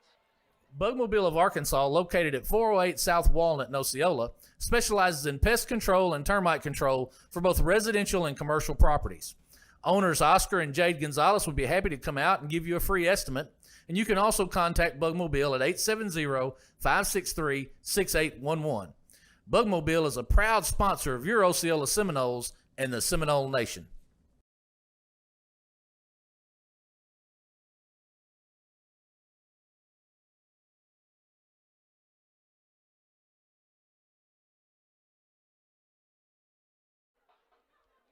And welcome back, Seminole fans, to Seminole Stadium. Hoxie just scored on a 39-yard touchdown run by number 13, Dalen Powell. Two-point conversion was good. That was Powell to Beasley. 35-6 with 5:26 left in the third quarter. It just you gotta suck it up right here for your Osceola Seminole. Continue to play hard. Ball's going to be picked up at the 10-yard line across the 20.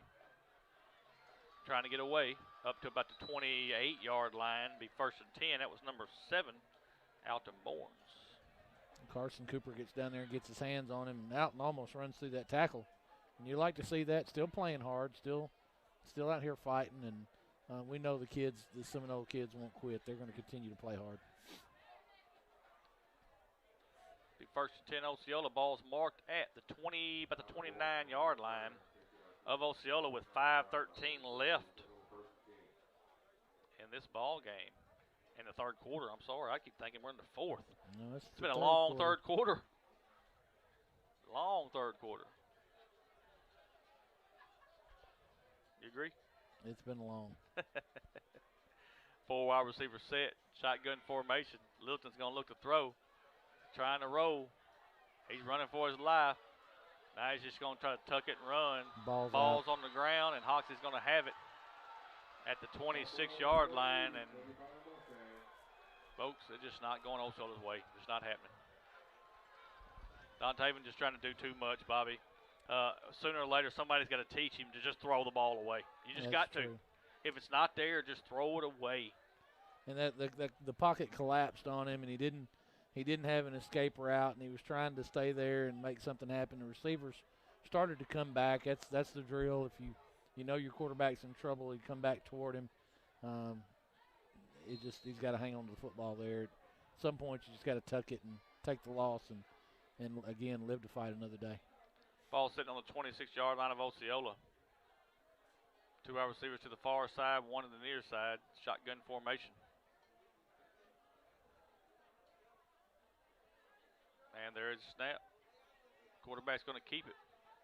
He's going to dart inside and going to get to about the 29-yard line. 2-yard gain, 2nd and 8 for Hoxie. Well played there by the Seminole defense. That time you saw your linebackers not get caught up in the wash and get off those blocks. They're able to skate down the line and get into the running lane. That's good. That's well played defense there by the Seminoles.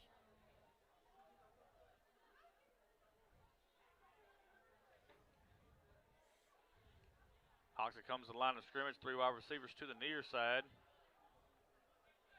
Shotgun formation. And Osceola's going to take a timeout. Coach Carter didn't like something. We'll take a timeout with them. We're going to be back in 1 minute. Sandbar Grill is a proud sponsor of the Seminole Nation. The Sandbar Grill is located at 1100 West Kaiser in Osceola and can be reached at 563-5700. The Sandbar Grill is a family-owned restaurant established in 2007. Sandbar Grill features certified Angus steaks, seafood, sandwiches, salads, and desserts. Owners Harry and Jeanette Keats are lifelong Osceola residents and welcome everyone with a smile.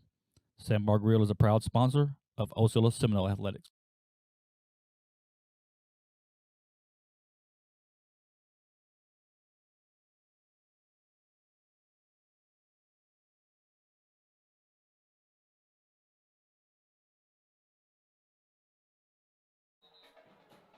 And welcome back, Seminole fans, to Seminole Stadium. 4:18 left in the third quarter. Hoxie 35, Osceola 6. Ball sitting right now at about the 24-yard line. second down and 8 for the Mustangs. I want to thank everybody for watching the Seminole Nation on YouTube and Facebook. Had a rocky start getting the internet to go right, but we got it worked out, and we appreciate y'all so much for watching tonight. 3 wide receivers set this time. There's a snap. Quarterback's going to look to throw, still looking to throw. And the quarterback's going to run. He's going to try to get to the outside. He's going to throw it, and it's going to be incomplete. That was dangerous pass there by Dalen Powell. Stephon Coleman almost becomes a defender on that particular play. He comes back and knocks football down. There were 2 Seminoles there looking to make an interception. It's going to be third down, 3rd and 8.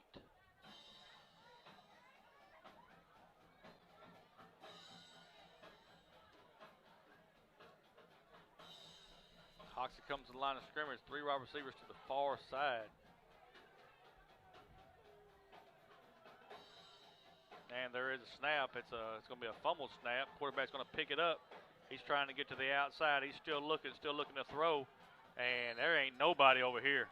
Yeah, they're going to. Nobody over here, and that's going to be intentional grounding is what it's going to happen. Good job there by, I believe that's Kamarian Brooks. It was Kamarian Brooks in the backfield. And, it was a bad snap. Ball was snapped off to the left of Dalen Powell, and he had to go get it. Looks like he may be cramping up a little bit right there. He may have a calf injury. It's going to be a loss of down. Yep, be 4th down. Ball's all the way back to about the 47-yard line of Hoxie. I'm sure they'll go for it. Why not?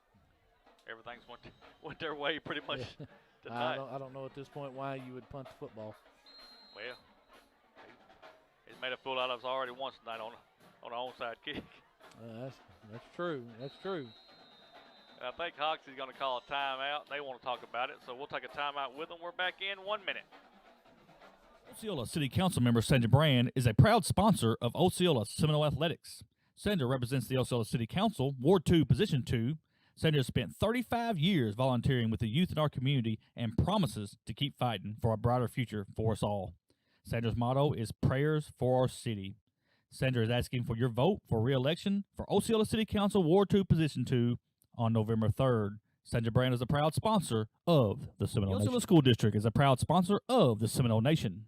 Superintendent Alfred Hogan and the Osceola School Board wishes all students a great school year.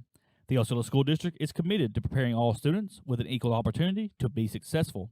The 2020-2021 school year promises to be exciting with reflections of the past, anticipation of the future, and a pure determination to make a difference. The Osceola School District says, Go Seminoles!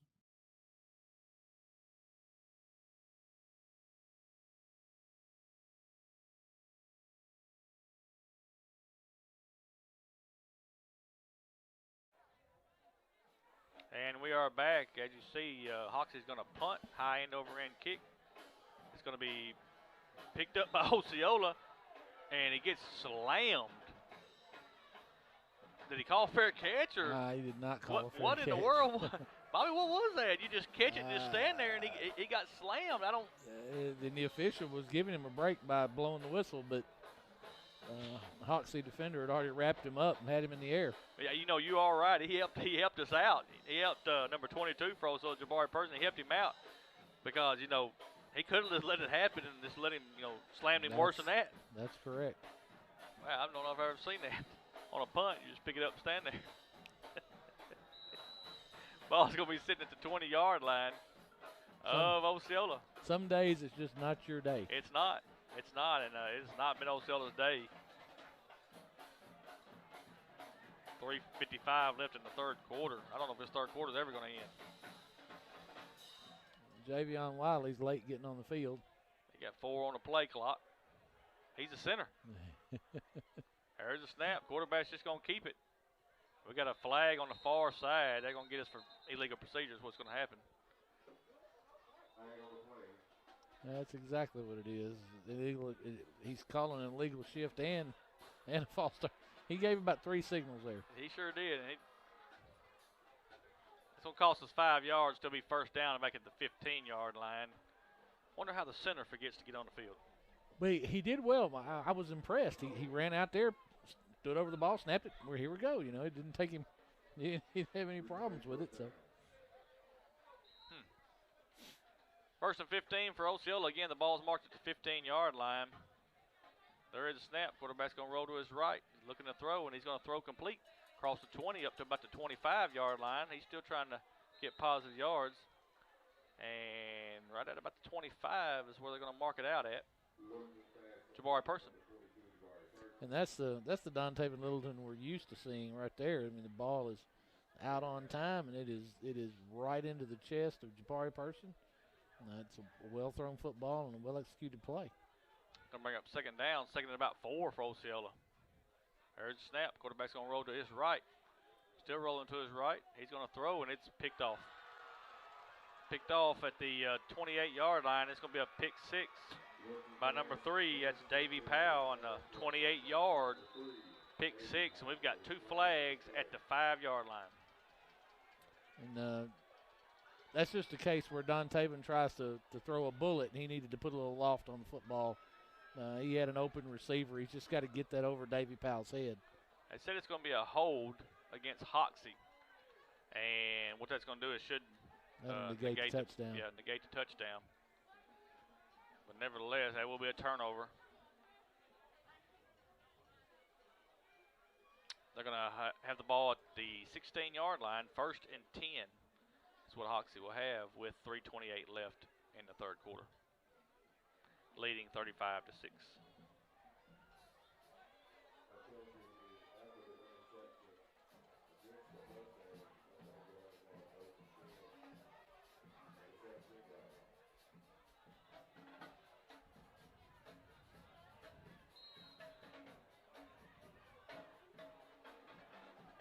Ball is sitting again at the 16-yard line of Osceola.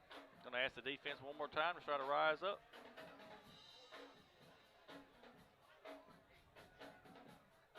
Shotgun formation. Going to the far side.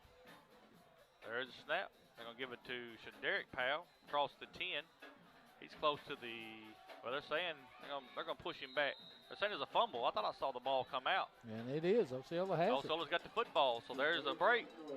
Seminoles will have it. I thought I saw it, and I thought, well, maybe not. And then everybody should get up and started pointing, and the Seminoles will have it back. There were 2 breaks on that play for the Seminoles. One is the first break came when Dalen Powell didn't keep the ball. If he pulls that and goes around the end, he walks into the end zone.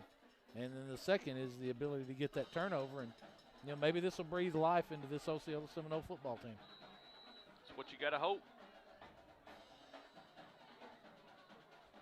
Ball sitting at the 8-yard line. 1 wide receiver to the near side, 3 to the far side. Shotgun formation. And there's a snap. Quarterback's going to look to throw. He's still looking to throw. Now he's going to roll to his right. Now he's going to run. He's across the 10 and going to go down to about the 14-yard line. Good run there by Dontaven Littleton. It's going to bring up a second down. Second and about 3 for Osceola.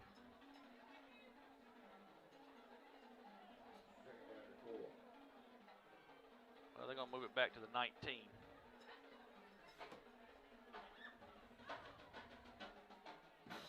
Second and 4 for Osceola. 4 wide receiver set. Shotgun formation. There's a snap. Quarterback's looking to throw.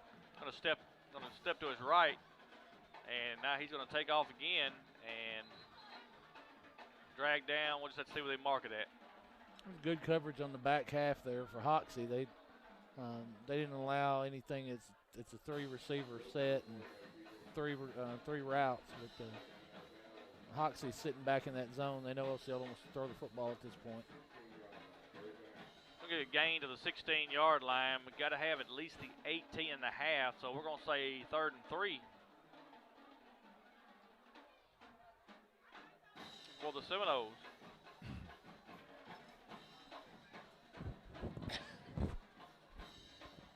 Four wide receivers set down here on the bottom side.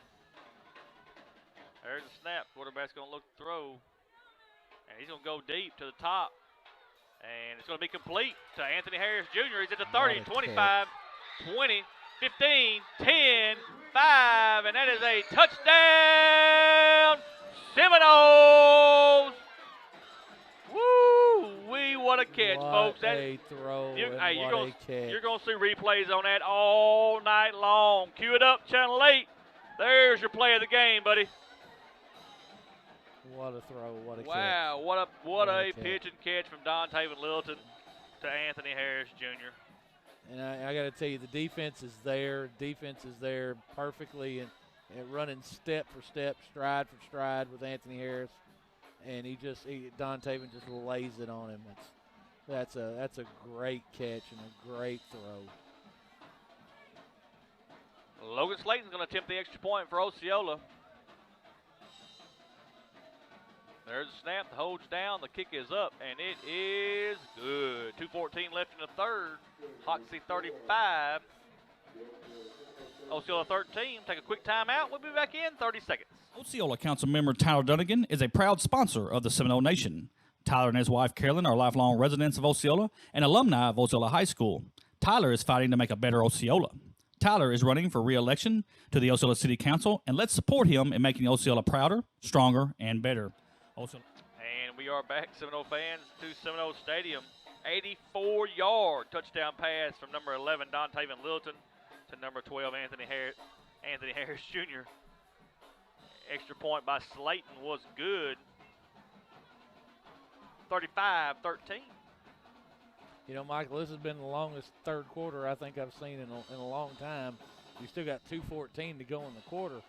Now, if you're Osceola right here, you get a defensive stop and start moving the football again, you can get right back in the football game. Logan Slayton's going to kick for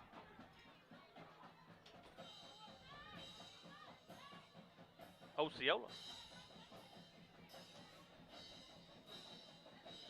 I'm starting to wonder if you forgot who was playing. No, we're getting that feedback, and I just don't know what's going on. I'm just listening to it in my ear. It's not hurting anybody. It hurt my ears.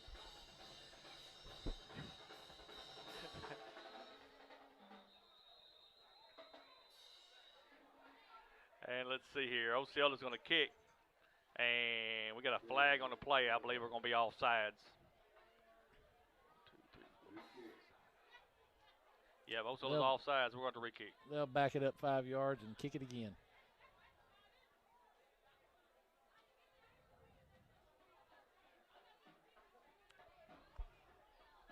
Ball's going back to the 35-yard line.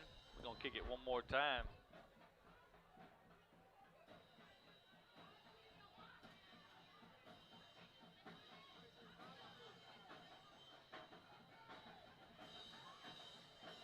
Oh, it's a train coming through. It does. It really does. The Osceola Seminole Band putting on a show. High end over end kick. It's going to go out of bounds. So Hoxie will have the option of making them kick again or taking it to the 35-yard line. Looks like they're going to bring their offense out and start it at the 35.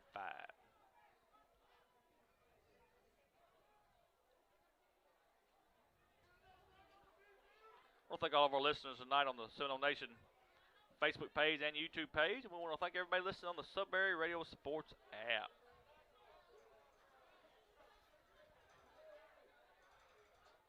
I'm still mad you didn't bring any candy.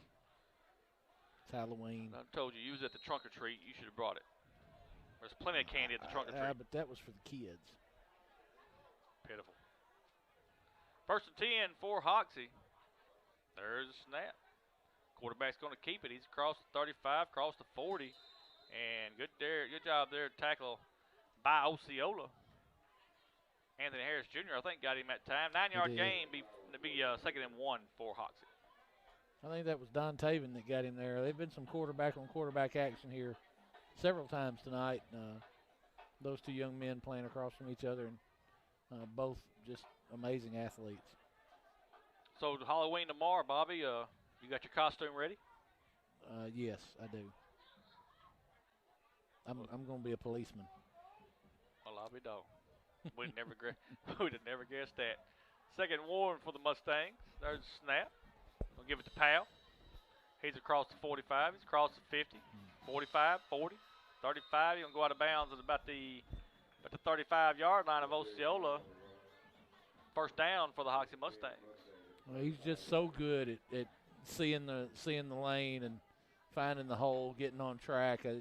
Both of these young men are just amazing runners, and you can tell why they're undefeated at this point in the season. I think our producer, director over here, Jade, is going to have a party tomorrow night. He's having a party. I think he's having a Halloween party. Should we give his address out? Is it a costume party? Costume party. Yes, costume party. Yes. 1st and 10 for Hoxie. Ball sitting at the 35-yard line. There is a snap. Going to give it to Powell. He's across the 35 and trying to get away. He's going to go out of bounds at about the 33-yard line. Getting a 2, 2nd and 8 for the Mustangs. If I'm Coach Sears, I'm telling Derek Powell, fall down inbounds, son. Yeah. Let the clock run. We need the clock to run. I agree. So should we give Jade's address out? Well, I want to know. If there's going to be awards given for the best costumes. Now, how about any awards, Jade? No awards. There's no awards. No awards. Is there going to be food? Is there going to be food? Plenty of food, he said. Plenty of food. Are they going to be, they're going to be imbibing? They're going to be partaking of alcohol? Oh, no, not Jade. You can't have any of that. No way. No. There's a snap. They're going to give it to Powell one more time. He's trying to get to the outside. Seminoles got him for a minimal gain up to the 31-yard line. So that's about a 3-yard gain. He's going to break up a third down, 3rd and 6 for the Mustangs. This is a good opportunity for the Seminoles right here to get the Hoxie Mustang offense off the field. And again, you're playing right now for pride and heart, and this would be a big plus. Watching how the Osceola Seminoles finish this football game tell you a lot about this team going forward. Going to change quarterbacks. Cade Forster is in the ball game now. Saw Powell leave the field, and Forster's going to keep it. He's across the 25. He's across the 20, across the 15. And what a run there. They didn't miss a beat there all the way down to the 14-yard line. And that's going to be a first down for the Hoxie Mustang. A good, strong run there by Cade Forster. He's played well tonight. He's got an interception. He's had a couple of tackles that I noticed. They have athletes on the field outside of the Powell brothers and Stephon Coleman. They have kids that can play the game. And that's testament to this offensive front of the Hoxie Mustangs. The kids are out there blocking and they're moving people around. 10 seconds left in the third quarter. I think Hoxie's just going to be content with letting this clock run out of this third quarter. And that's going to bring us to the end of the third quarter with your score, Hoxie 35, Osceola 13. Take a timeout. Be back in 1 minute. Huddle House of Osceola is a proud sponsor of the Seminole Nation. Huddle House has been serving up fresh and hot home-style meals for breakfast, lunch, and dinner for more than 60 years. Huddle House is the host of family and friends brought together by good food, cooked to order, and served from the heart. Go by and see store manager Michael Henderson at 4563 West Kaiser in Osceola, or contact him at 870-563-6099. Huddle House of Osceola is a proud sponsor of Osceola Seminole Athletics. State Representative Monty Hodges is running for re-election for District 55. Monty is a proud sponsor of the Seminole Nation. Monty has worked hard in the state legislature representing District 55 and is asking for your vote on November 3rd. Monty wishes the Osceola Seminoles good luck on the season, and let's win a state championship. Let's all help re-elect. And we are back, Seminole fans. Start of the fourth quarter. Hoxie 35, Osceola 13. And Bobby, hey, got to give hats off to this Hoxie team. They're very explosive on offense.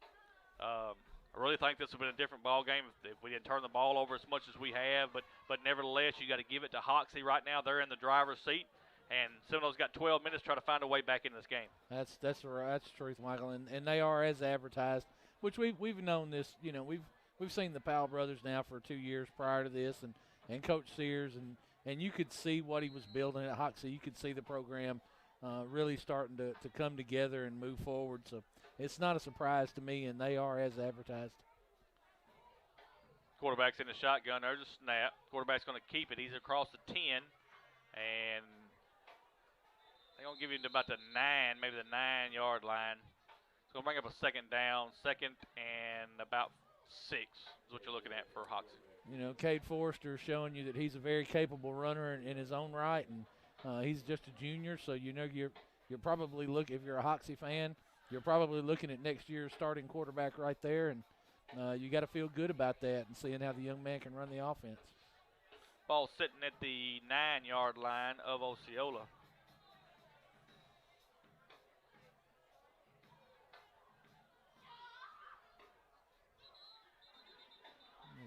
And we got another official timeout. What do we officially timeout in here? I don't know. They're pointing toward the Hoxie bench, but I'm not sure what it was. Well, all it did is gave the quarterback time to go get the play. Yeah, he went over there. He immediately ran to the sideline and got the play. Golly. These guys have been good tonight. They've done a good job. The ball game got chippy, and they controlled it. That's exactly right. I thought they've put on a good performance. And there is a snap. Quarterback's going to keep it one more time. He's hit at the 9-yard line. Going to go positive yards up to the... Ball was out, but I think they're calling him down. They're going to have him down at the 6-yard line. It's going to bring up a third down. Third and about 3 for Hoxie. Replay. We got a replay? Make sure he was down? Just make sure he's down, Yeah, well, if we would in the state championship game. How about that? Yeah, it'll show up in state championship. If it's a state championship game, buddy, you'd review it. Third down. Got a different quarterback here, it looks like.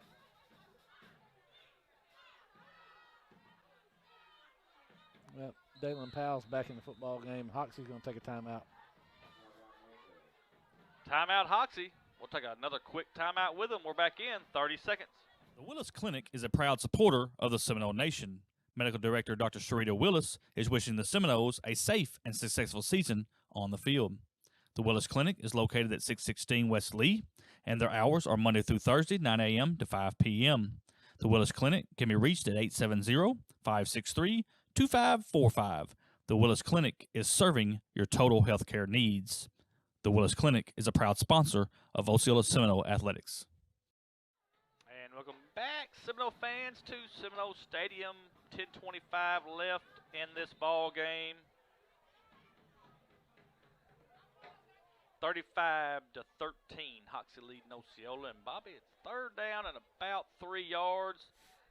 And we'll see what they dial up here. They got the quarterback back in the ball game, Mr. Powell, and they got a Powell to the left and Powell's everywhere. They've got 3 of them on this football team, and every one of them is a quality football player. No doubt about that. And there is a snap. Quarterback's going to keep it. And he's going to get close to the goal line. We'll see where they mark it at, down to about the 2, close to the 1. It's going to be a first and goal. Yep, be first and goal for Hoxie. And that time we had a man there. He just reached up there and wanted to grab him by the waist. You got to hit him, man. You're not going to arm tackle Dalen Powell. You got to drive them shoulders through them legs and take the feet out from underneath them. You got to do it. Ball sitting at the 1-yard line. Everything's in tight here. There's a snap. Quarterback's going to keep it. And he's going to get a touchdown. 1-yard touchdown run by number 13, Dalen Powell.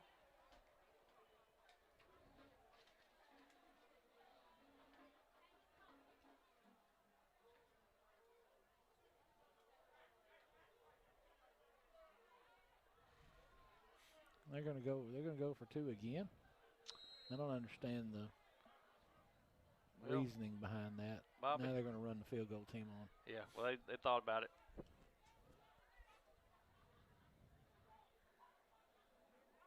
Number 68. That is Jalen Chappelle. He's going to attempt the extra point. Snap, hold down, kick is up, and it is no good. 9:54 left in this ball game. Hoxie 41, Osceola 13. We're going to be back in 30 seconds. Huddle House of Osceola is a proud sponsor of the Seminole Nation. Huddle House has been serving up fresh and hot home-style meals for breakfast, lunch, and dinner for more than 60 years. Huddle House is the host of family and friends brought together by good food, cooked to order, and served from the heart. Go by and see store manager Michael Henderson at 4563 West Kaiser in Osceola, or contact him at 870-563-6099. Huddle House of Osceola is a proud sponsor of Osceola Seminole Athletics. And welcome back, Seminole fans, to Seminole Stadium. 9:54 left in this ball game. Hoxie 41, Osceola 13. And Bobby, if it ends up the way it is right now, Hoxie looks to be in the driver's seat as the #1 seed in the conference championship, which gives them a few home games. I don't know how it's set up because we really don't know how it's set up. I mean, they got some brackets out, but until the AAA actually tells us what they're going to do and how they're going to do it, we don't really know. And it all might change tomorrow. Exactly. High end over end kick, and I think Hoxie's offsides on the kick. It'll be a 5-yard penalty, and they're going to have to re-kick. But, folks, and I really mean that. I mean, there are brackets out kind of telling you if you're the winner of this seed or you're the 2 seed or 3 seed, where you go. But like I said, we don't know which team's going to opt out of the playoffs. There might be teams that not want to play.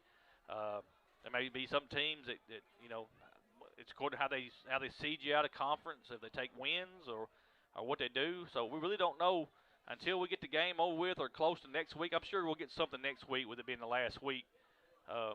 We really don't know what's going to happen in the playoffs yet. Chappelle once again is going to kick for Hoxie. And it's a line drive kick. It's going to be taken at the 19-yard line. He's across the 20, across the 25, across the 30, across the 35, trying to get to the outside. Going to fall down at the 38-yard line, and we've got a flag on the play. I think they're going to get a face mask. I think we're going to have a face mask in there. I love the way Sanaje Brown returns the football, man. He gets ahead of steam, and he's fearless going into that coverage team. That's a good thing to see there. There's a personal foul face mask against Hoxie. 15-yard penalty from the end of the run is going to take the ball across midfield all the way to the 47-yard line of Hoxie. Be 1st and 10 Osceola. Next week, Seminoles are going to finish up the season, a regular season at Manila. 7 o'clock game over there. So Is it going to be this cold next week? Oh, I guarantee it. We're going to be on top of that booth too, so y'all can hang that up. It's going to be chilly like Willie next week. I'm bringing a heater. 4 or 5 wide receivers set for the Seminoles. Shotgun formation. There is a snap. Quarterback's going to look to throw. Still looking to throw. He's still looking to throw and gets it away to number 4, Jaden Brown, up to the 47-yard line. That's going to be maybe 1 yard. 2nd and 9 for Osceola. Using those pump fakes to try to free it up on the outside and get somebody open on the outside for the deep ball.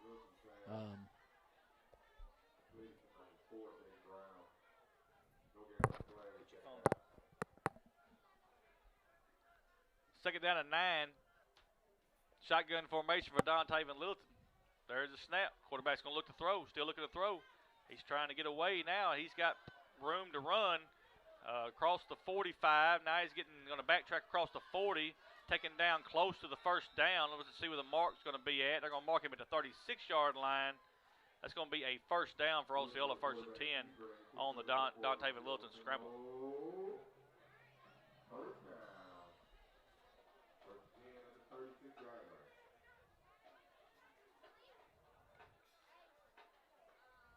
To the 36-yard line, 1st and 10 for Osceola. 8:47 left in this ball game. 41-13, Hoxie leading.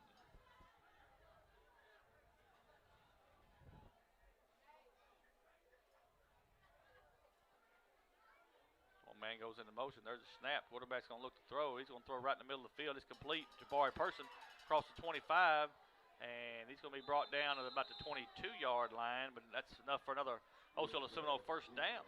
Good pitch and catch there, Dontaven Littleton to Jabari Person. And Osceola's just stepping back and being content to throw the football right here. And the protection is good. Hoxie's dropping, looks like they're dropping 7 into coverage. And just finding a spot in that zone. 1st and 10 for Osceola. One man comes into motion. There's a snap. Quarterback's looking to throw right across the middle of the field. He is wide open, folks. And it was thrown just a little bit to his left. Should have been caught. But nevertheless, it falls incomplete. Charles Poole's got to catch that football. He's got some room to get some yak there, yard after catch, and He's got to bring that football in and get upfield.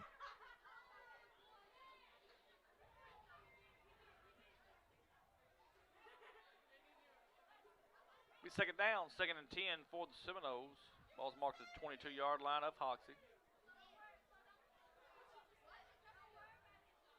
One man comes into motion. There's a snap. Quarterback's going to look to throw. He's going to throw right in the middle of the field one more time. Hits Landry and Clayton in the hands, and it's incomplete. He's got A.J. Harris out there on the left side of the field. It'll be the far side from us and our vantage point, but A.J.'s out there open. He's going to have to try to get him the football.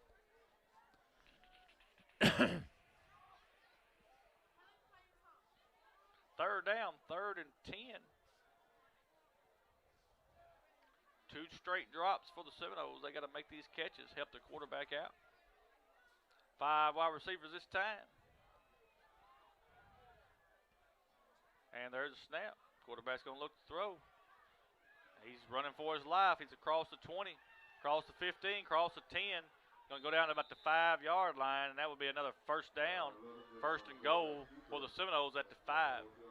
Don Taven does a great job of avoiding the pressure there and getting up the field and gaining enough yardage to grab that first down. That just shows, that's testament to the athlete that he is. 1st and goal for the Seminoles at the 5.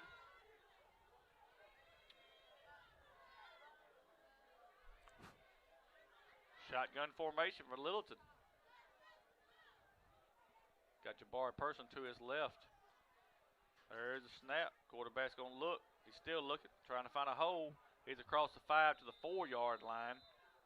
Be 1 yard gain, be 2nd and goal from the 4. He stood back there forever, but he found a hole. He did. He did. Very patient.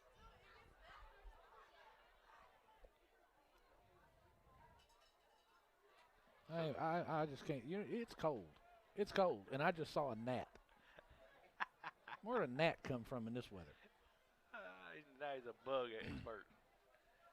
Jade, I thought you was the bug expert. Now Bobby's the bug expert. Well, it was a gnat. There's a snap. Dante Littleton's going to keep it. He's across the goal line. Let's get it.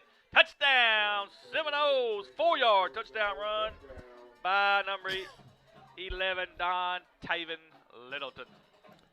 Good quarterback power right there, and just made the offensive line got some good push and just get into the end zone. That's again the heart of the Seminole football team, the continued will to fight. That speaks to the coaching that they've received and the fact that they want to win. They want to get out here and win for their school and for their city. 2-point conversion. Also, going to go for the 2-point conversion. There's a snap. Going to hand it to Skylar Young. He's right on the left side. Does he get in? Let's see. Yes, sir. Skylar Young. 2-point conversion is good. 6:38 left in the 4th. Hoxie 41. Osceola 21. Take a quick timeout. We're back in 30 seconds. Sandbar Grill is a proud sponsor of the Seminole Nation. The Sandbar Grill is located at 1100 West Kaiser in Osceola and can be reached at 563-5700. The Sandbar Grill is a family-owned restaurant established in 2007.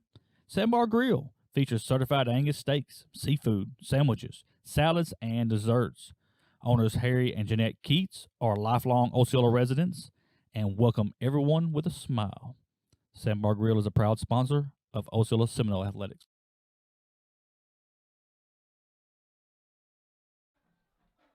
And welcome back, Seminole fans, to Seminole Stadium. Don Taven Littleton, 4-yard touchdown run by the Seminoles. Seminoles went for the 2-point conversion. Skylar Young runs the 2-point conversion in on a hard run. 41-21, 6:38 left in this ball game. Let's see what Osceola is going to do here. I think we'll get the Kick it. onside, or you think we're going to kick it deep? Nah, we need to onside it right here. Onside is okay. Yep. Well, let's see. Skylar Young, Logan Slayton. I just wrote Skylar Young. Everybody did that. I'm going to buy you some glasses. No, I just wrote Skylar Young. Logan Slayton's going to kick And he high kicks it away. overhand kicks. Going to hit it to 10, 5, and go into the end zone for a touchback. And Hoxie will have it 1st and 10 at the 20-yard line. Bobby, real quick while we're talking, got just a minute. Our little baby Seminoles, 4th, 5th, and 6th grade Seminoles ended the season last week on a big win over at Corning, 3 big wins, and got the week off tomorrow. But on November 7th at Valley View, the 5th grade and the 6th grade Seminoles are going to play for the championship. Oh, my goodness. So it's going to give us the opportunity to put some more hardware there for the OPAR, Osceola Seminoles. And we're going to get a chance to play for a championship on our 5th grade and 6th grade. That's just a hats off to all the coaches and players in our little Baby Nose program. We've got a whistle on this play. It's going to be illegal procedure against Hoxie. Be a 5-yard penalty. It's going to be 1st and 15 from the 15.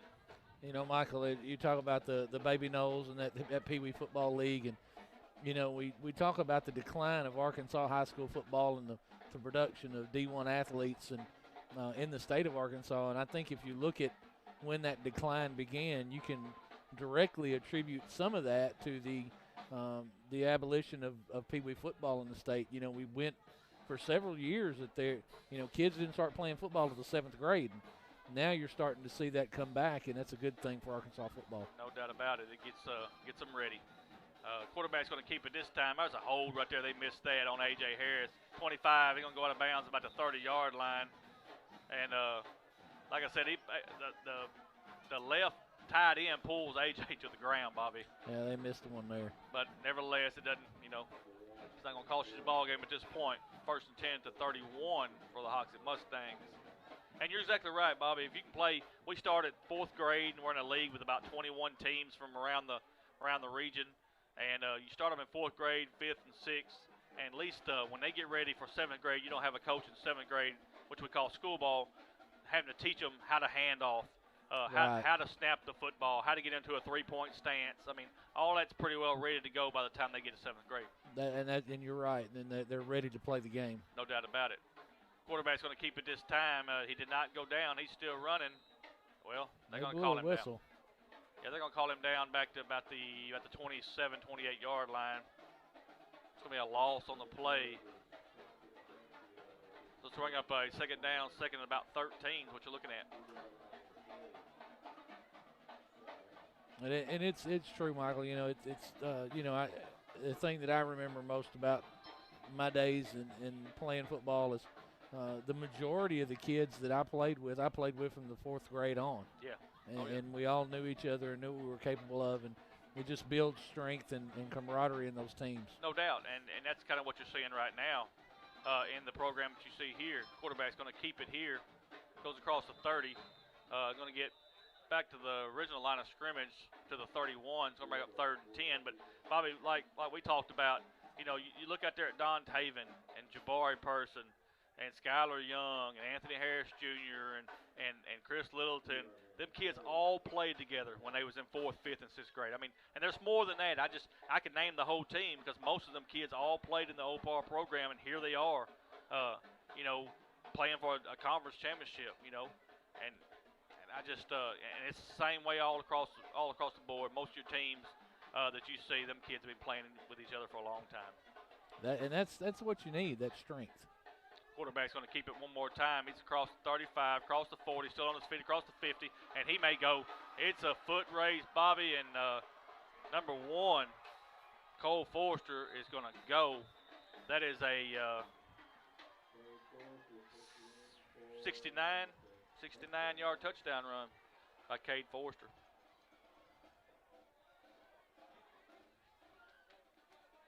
Wow.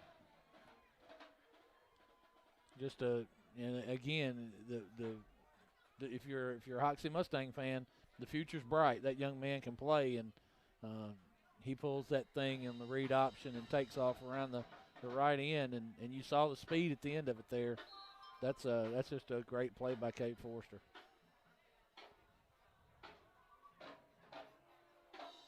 Chappelle is going to attempt the extra point. The holds down. The kick is up. It's good. 5 minutes left in this ball game. 48-21 is your score. Hoxie leading Osceola. Take a quick timeout. We're back in 30 seconds. The Osceola School District is a proud sponsor of the Seminole Nation. Superintendent Alfred Hogan and the Osceola School Board wishes all students a great school year. The Osceola School District is committed to preparing all students with an equal opportunity to be successful. The 2020-2021 school year promises to be exciting with reflections of the past, anticipation of the future, and a pure determination to make a difference. The Osceola School District says, "Go Seminoles!"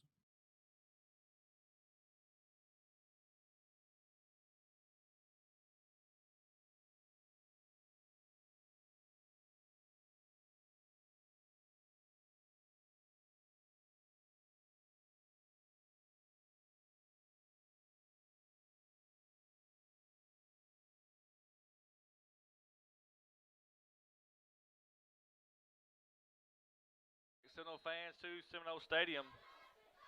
48-21 is your score. Hoxie's going to kick off. It's going to go through the end zone. 2-point is a touchback. Seminoles have it first and 10 on the 20-yard line.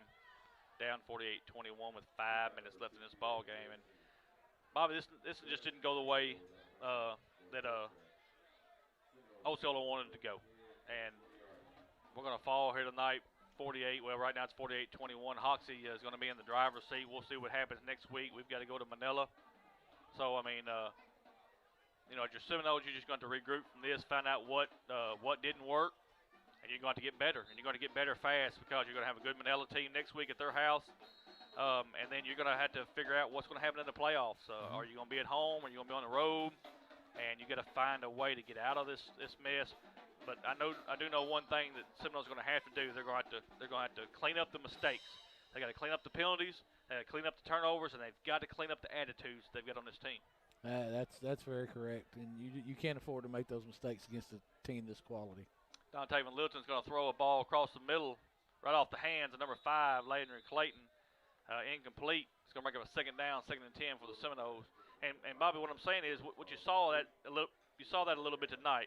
You saw the turnovers it cost you in different situations, but you had a lot of attitudes that you saw here tonight that just boiled over and cost you in a lot of situations also. And I was always told in the years that I played that 90% of the game is played between your ears, and that's correct, and that's the problem that you saw tonight.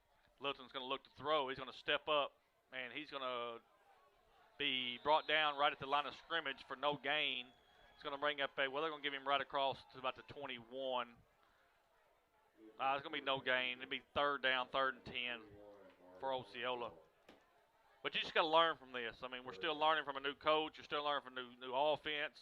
You're still learning a lot of things, but you're going to have to grow up real quick because the playoffs are right on you, and you're going to have to find something that works and got to ride it on through the playoffs. You know, you met a well-coached football team tonight, a very talented football team. Coach Sears is a heck of a coach, and we've known that for a long time. You just can't play a football team of this quality and depth and make those mistakes and not expect to come out on top. No doubt about it. I think Osceola is going to call a timeout here to try to get a right play in on 3rd down. Like we said, Bobby, next week we will travel to Manila. That'll be a 7 o'clock game. That is the last game of the season, regular season for Osceola. And I know Manila, I think they've already had their senior night and stuff over there. They had it early just because they were worried that maybe the season wouldn't keep going. But nevertheless, nothing more what Manila would want is to end their season to beat us over there next Friday night. We got to regroup, have a good week of practice next week, and come back and do the best we can next Friday night.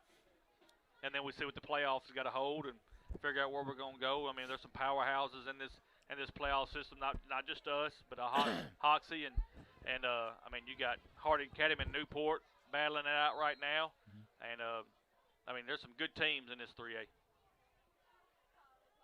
4 wide receivers set this time for the Seminoles. 3rd and 9. There's a snap. Quarterback's going to look to throw. He's still looking to throw, and it's going to be thrown, and it's going to be picked off the hands of Anthony Harris Jr. So Derek Powell's got it. He's going to go across the 30. He's trying to return it. He's 25, 20, 15, 10, 5, and that is a pick 6. 35-yard pick 6 for Derek Powell. Foul. Ball's just thrown too high, and it goes off AJ's hands, and Derek Powell make you pay. They're that good. They can make you pay.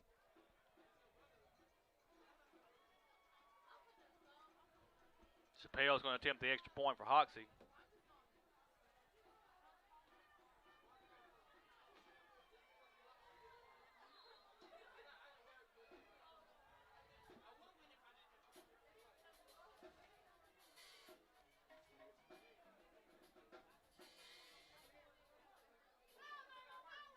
There's a snap. Hold us down. The kick is up.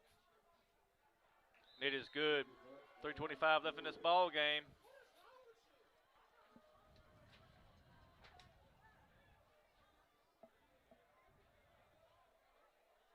Yeah, you're just seeing a clinic tonight. Just solid defense by the Mustangs. Great offense. They've got an awesome offensive football team, and they've put it all together here tonight in Osceola.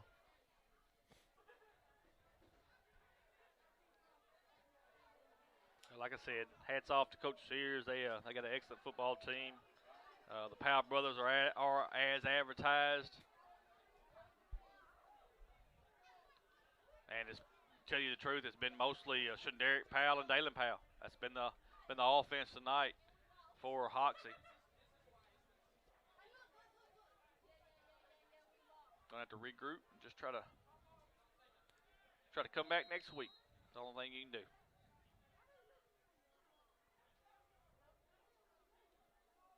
Squiggly kick gonna be taking it about the 34-yard line, and number 9 for Osceola, that's Torian Bell Jr. He's just gonna get on it, and Osceola have decent field position, starting at the 34-yard line, 1st and 10, 2:35 left, and the clock's gonna be running. I want this clock to go ahead and run out and get this game over with.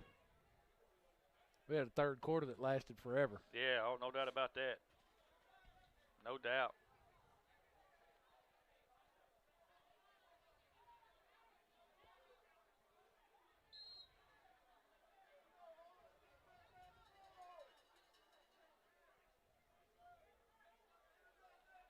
Again, we want to thank our sponsors. Without our sponsors, none of this could be possible. I appreciate you so much for sponsoring the Seminole Nation here tonight. Thank everybody sponsoring the Sudbury Radio Sports app on Sudbury Radio Sports. There's a snap. Don Taven's going to look to throw. He's being chased, and he's going to be sacked. Sacked by number 3. That's Davey Powell. That's the other Powell. Yeah, we got a bunch of Powell brothers. So Derek and Dalen are seniors, and Davey's a junior, so he's going to get to come back one more year. Man, he's a great player in his own right. I mean, he's living in the shadow of his 2 older brothers, and I'm making an assumption there. I'm not sure if they're brothers or, but he's living in the shadow of the 2 older Powells. But he's an excellent player in his own right. Seminoles going to let the clock run. We got about 1:05 on the clock. There's a snap. They're going to hand the ball off this time. That's Skylar Young. He's going to get across the 30 up to about the 34-yard line. Back to the original line of scrimmage. It's going to bring up a 3rd down, 3rd and 10. And I think they're going to snap it at least one more time.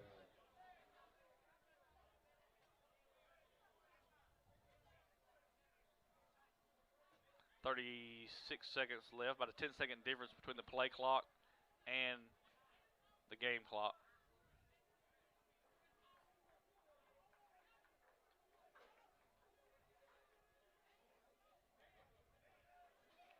On the play clock.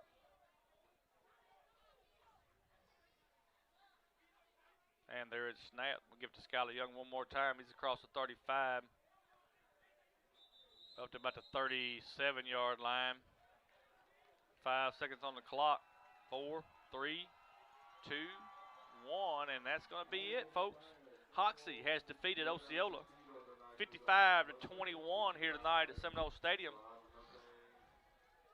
And what we'll do right now, we're going to try to get our stats together, get all our scoring and stuff in, and we're going to take a timeout, let our sponsors get a word in, and we'll come back for the post-game show. We'll be back in 4 minutes. First National Bank of Eastern Arkansas is the premier sponsor of the Seminole Nation. Located at 1460 West Kaiser, First National Bank of Eastern Arkansas specializes in all your banking needs, and they are a member FDIC. You can contact branch manager Greg Reese at 870-622-0400. First National Bank of Eastern Arkansas is a proud sponsor of Osceola Seminole Athletics. Osceola Council Member Tyler Dunnigan is a proud sponsor of the Seminole Nation. Tyler and his wife Carolyn are lifelong residents of Osceola and alumni of Osceola High School. Tyler is fighting to make a better Osceola. Tyler is running for re-election to the Osceola City Council, and let's support him in making Osceola prouder, stronger, and better. Osceola Council Member Tyler Dunnigan wants to remind everyone to get out and vote on November the 3rd.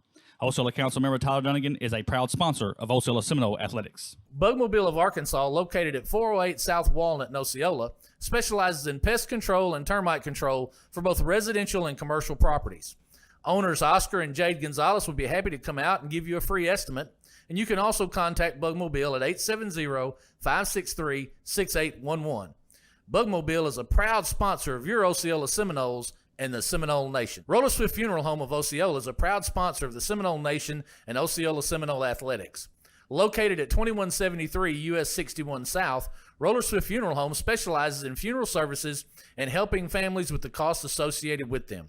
For more information, contact them at 870-563-6578 and speak with David Tucker. Roller Swift Funeral Home, with all our respect. Osceola City Council member Sandra Brand is a proud sponsor of Osceola Seminole Athletics. Sandra represents the Osceola City Council, Ward 2, Position 2. Sandra spent 35 years volunteering with the youth in our community and promises to keep fighting for a brighter future for us all. Sandra's motto is Prayers for Our City. Sandra is asking for your vote for re-election for Osceola City Council, Ward 2, Position 2 on November 3rd. Sandra Brand is a proud sponsor of the Seminole Nation. The Sandbar Grill is a proud sponsor of the Seminole Nation. The Sandbar Grill is located at 1100 West Kaiser in Osceola and can be reached at 563-5700. The Sandbar Grill is a family-owned restaurant established in 2007. Sandbar Grill features certified Angus steaks, seafood, sandwiches, salads, and desserts. Owners Harry and Jeanette Keats are lifelong Osceola residents and welcome everyone with a smile. Sandbar Grill is a proud sponsor of Osceola Seminole Athletics. State Representative Monty Hodges is running for re-election for District 55. Monty is a proud sponsor of the Seminole Nation. Monty has worked hard in the state legislature representing District 55 and is asking for your vote on November 3rd. Monty wishes the Osceola Seminoles good luck on the season, and let's win a state championship. Let's all help re-elect Monty Hodges for State Representative for District 55. Monty Hodges is a proud sponsor of Osceola Seminole Athletics. The Willis Clinic is a proud supporter of the Seminole Nation.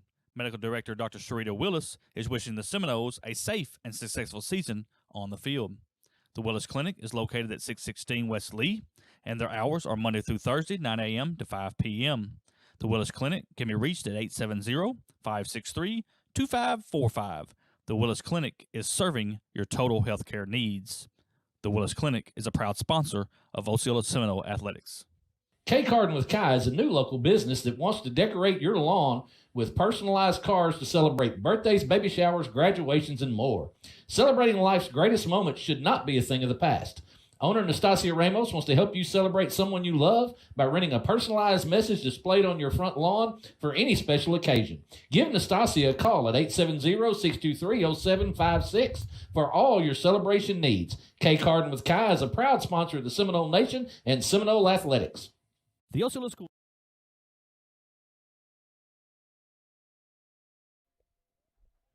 And welcome back, Seminole fans, to Seminole Stadium. We got a final 55-21. Hoxie beats Osceola here tonight.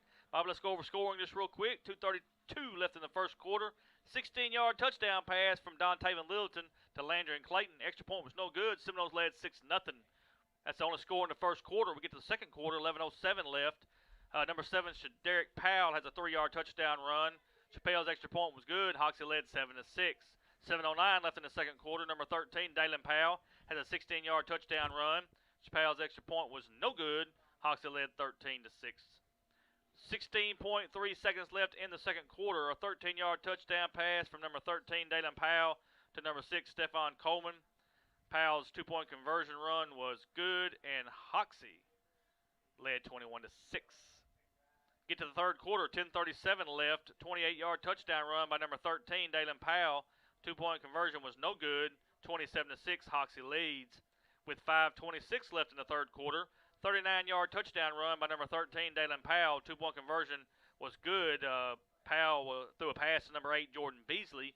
35-6 at that point.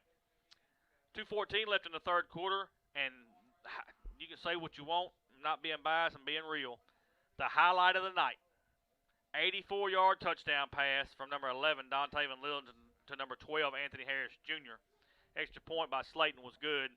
35-13, Hoxie led. We get to the fourth quarter, 9:54 left. Number 13, Dalen Powell, has a 1-yard touchdown run. Extra point was no good. 41-13, Hoxie led at that point. 6:38 left in the fourth. Number 11, Dontaven Littleton, has a 4-yard touchdown run. Skylar Young's 2-point conversion was good. 41-21 is your score at that point. 5 minutes left in the ball game.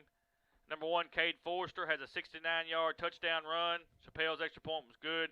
48-21 at that point. And after a pick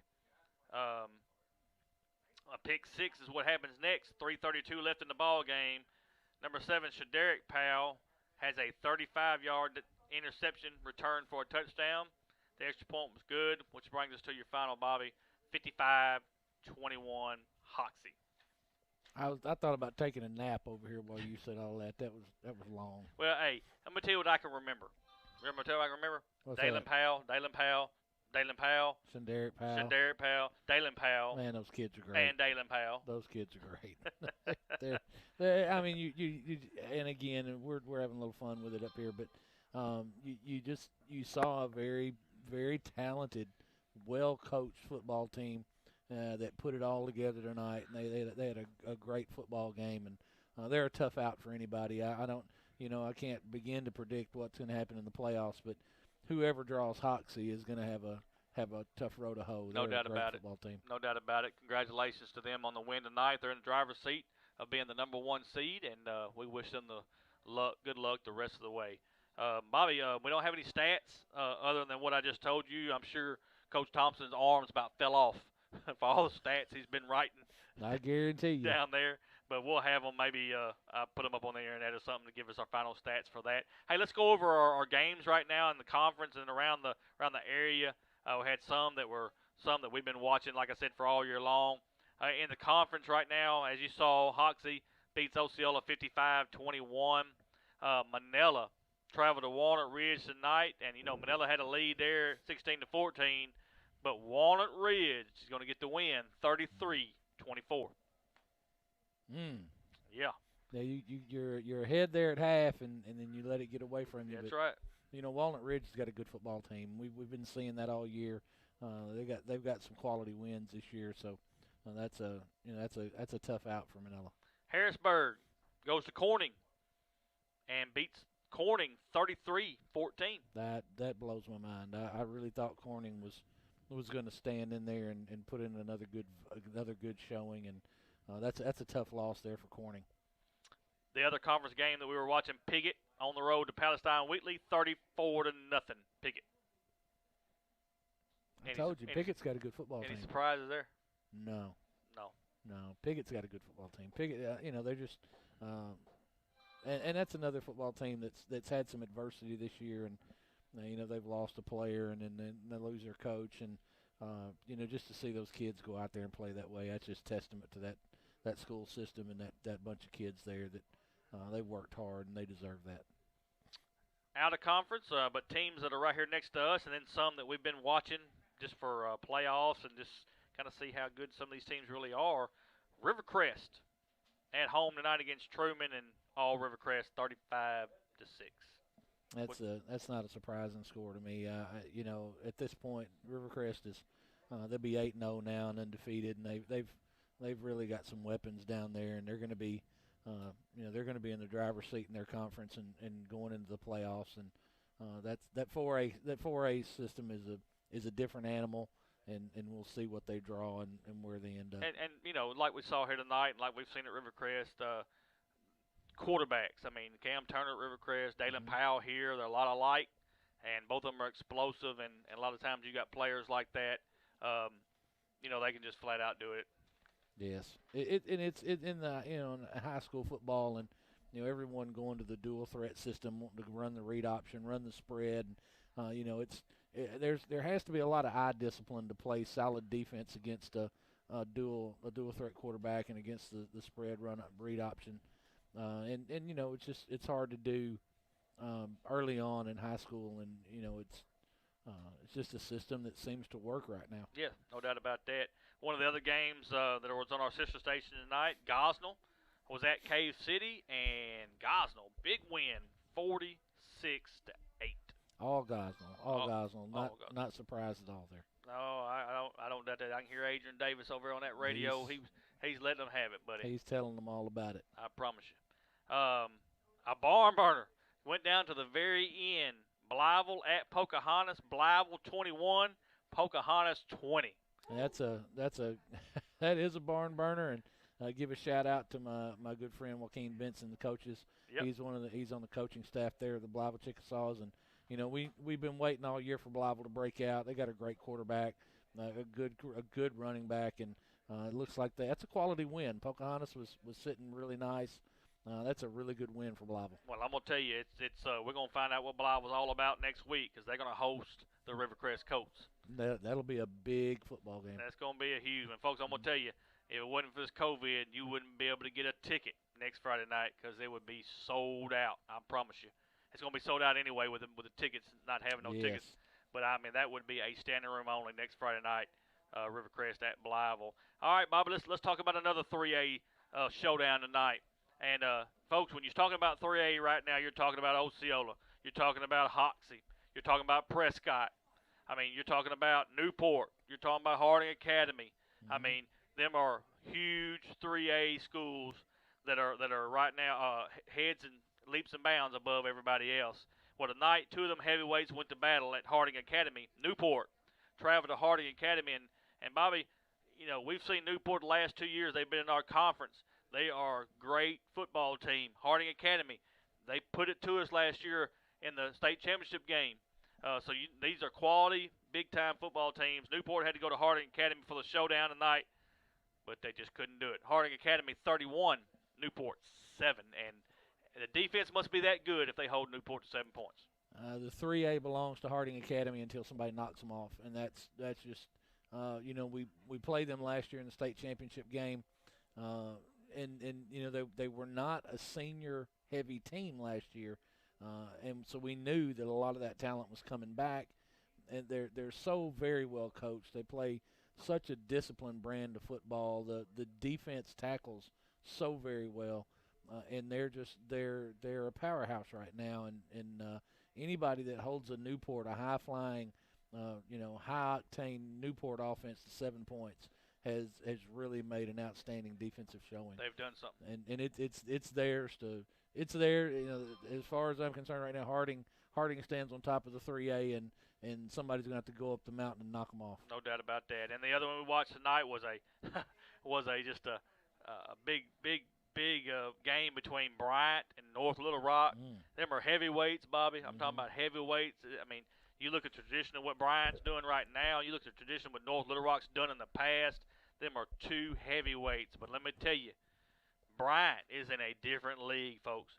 They can play with anybody in the country. And I'm not saying that just because I feel like, that I want to talk about an Arkansas school. I'm telling you, Bryant is that good. And they will go and play with anybody in the country.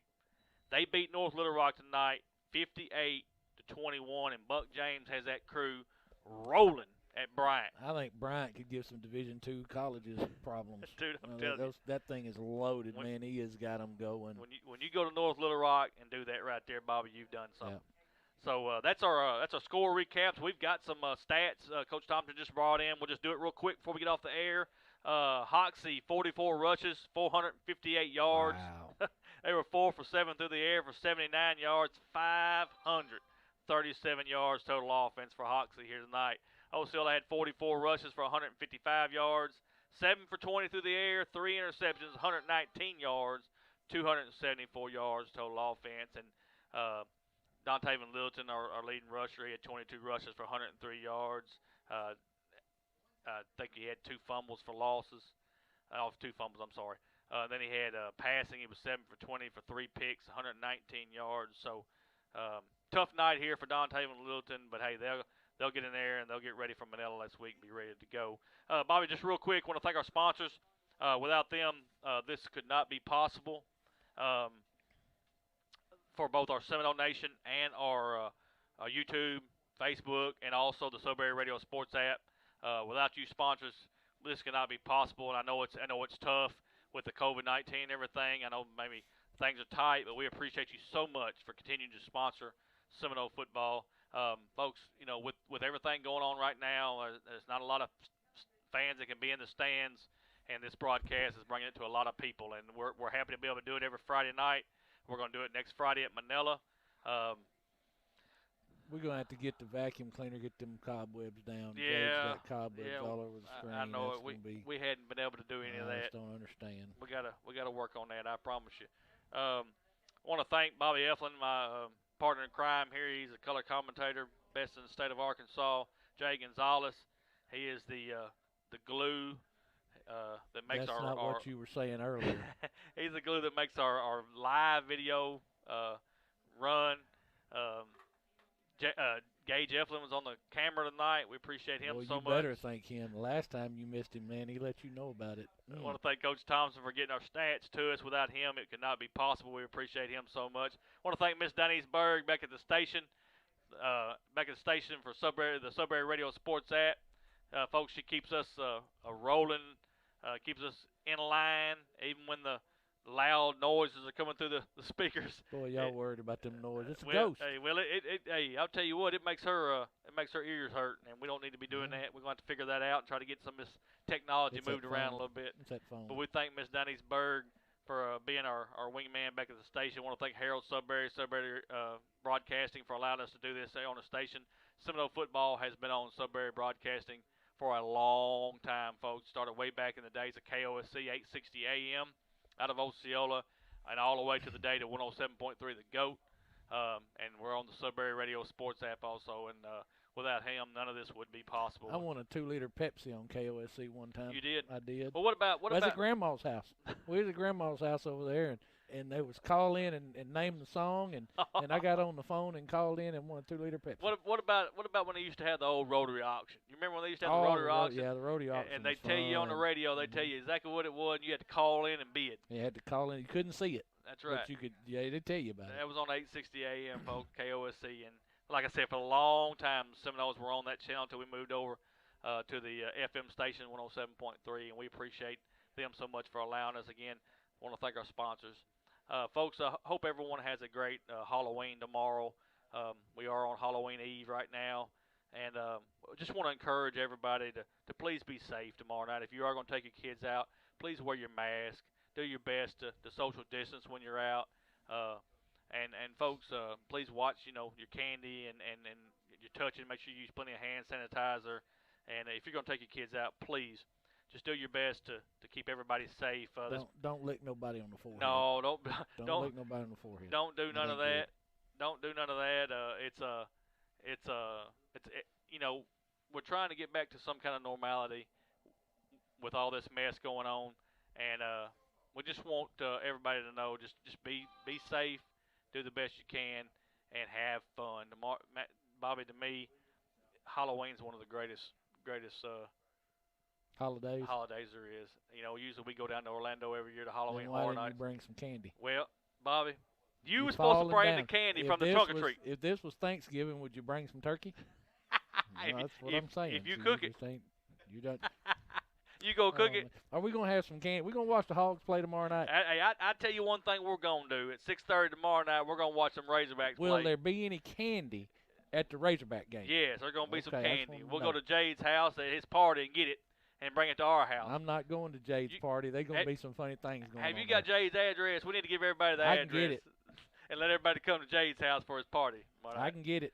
But Arkansas and the Texas A&M Aggies tomorrow night, 6:30 from Kyle Field, and we're going to get to watch that tomorrow night, and it's going to be a great time. So for everybody here, for everybody back at the station, we want to thank everybody for watching tonight. We'll see you next Friday night at 6:40 from Manila Final score tonight, Hoxie 55, Osceola 21. Thank you and have a good night.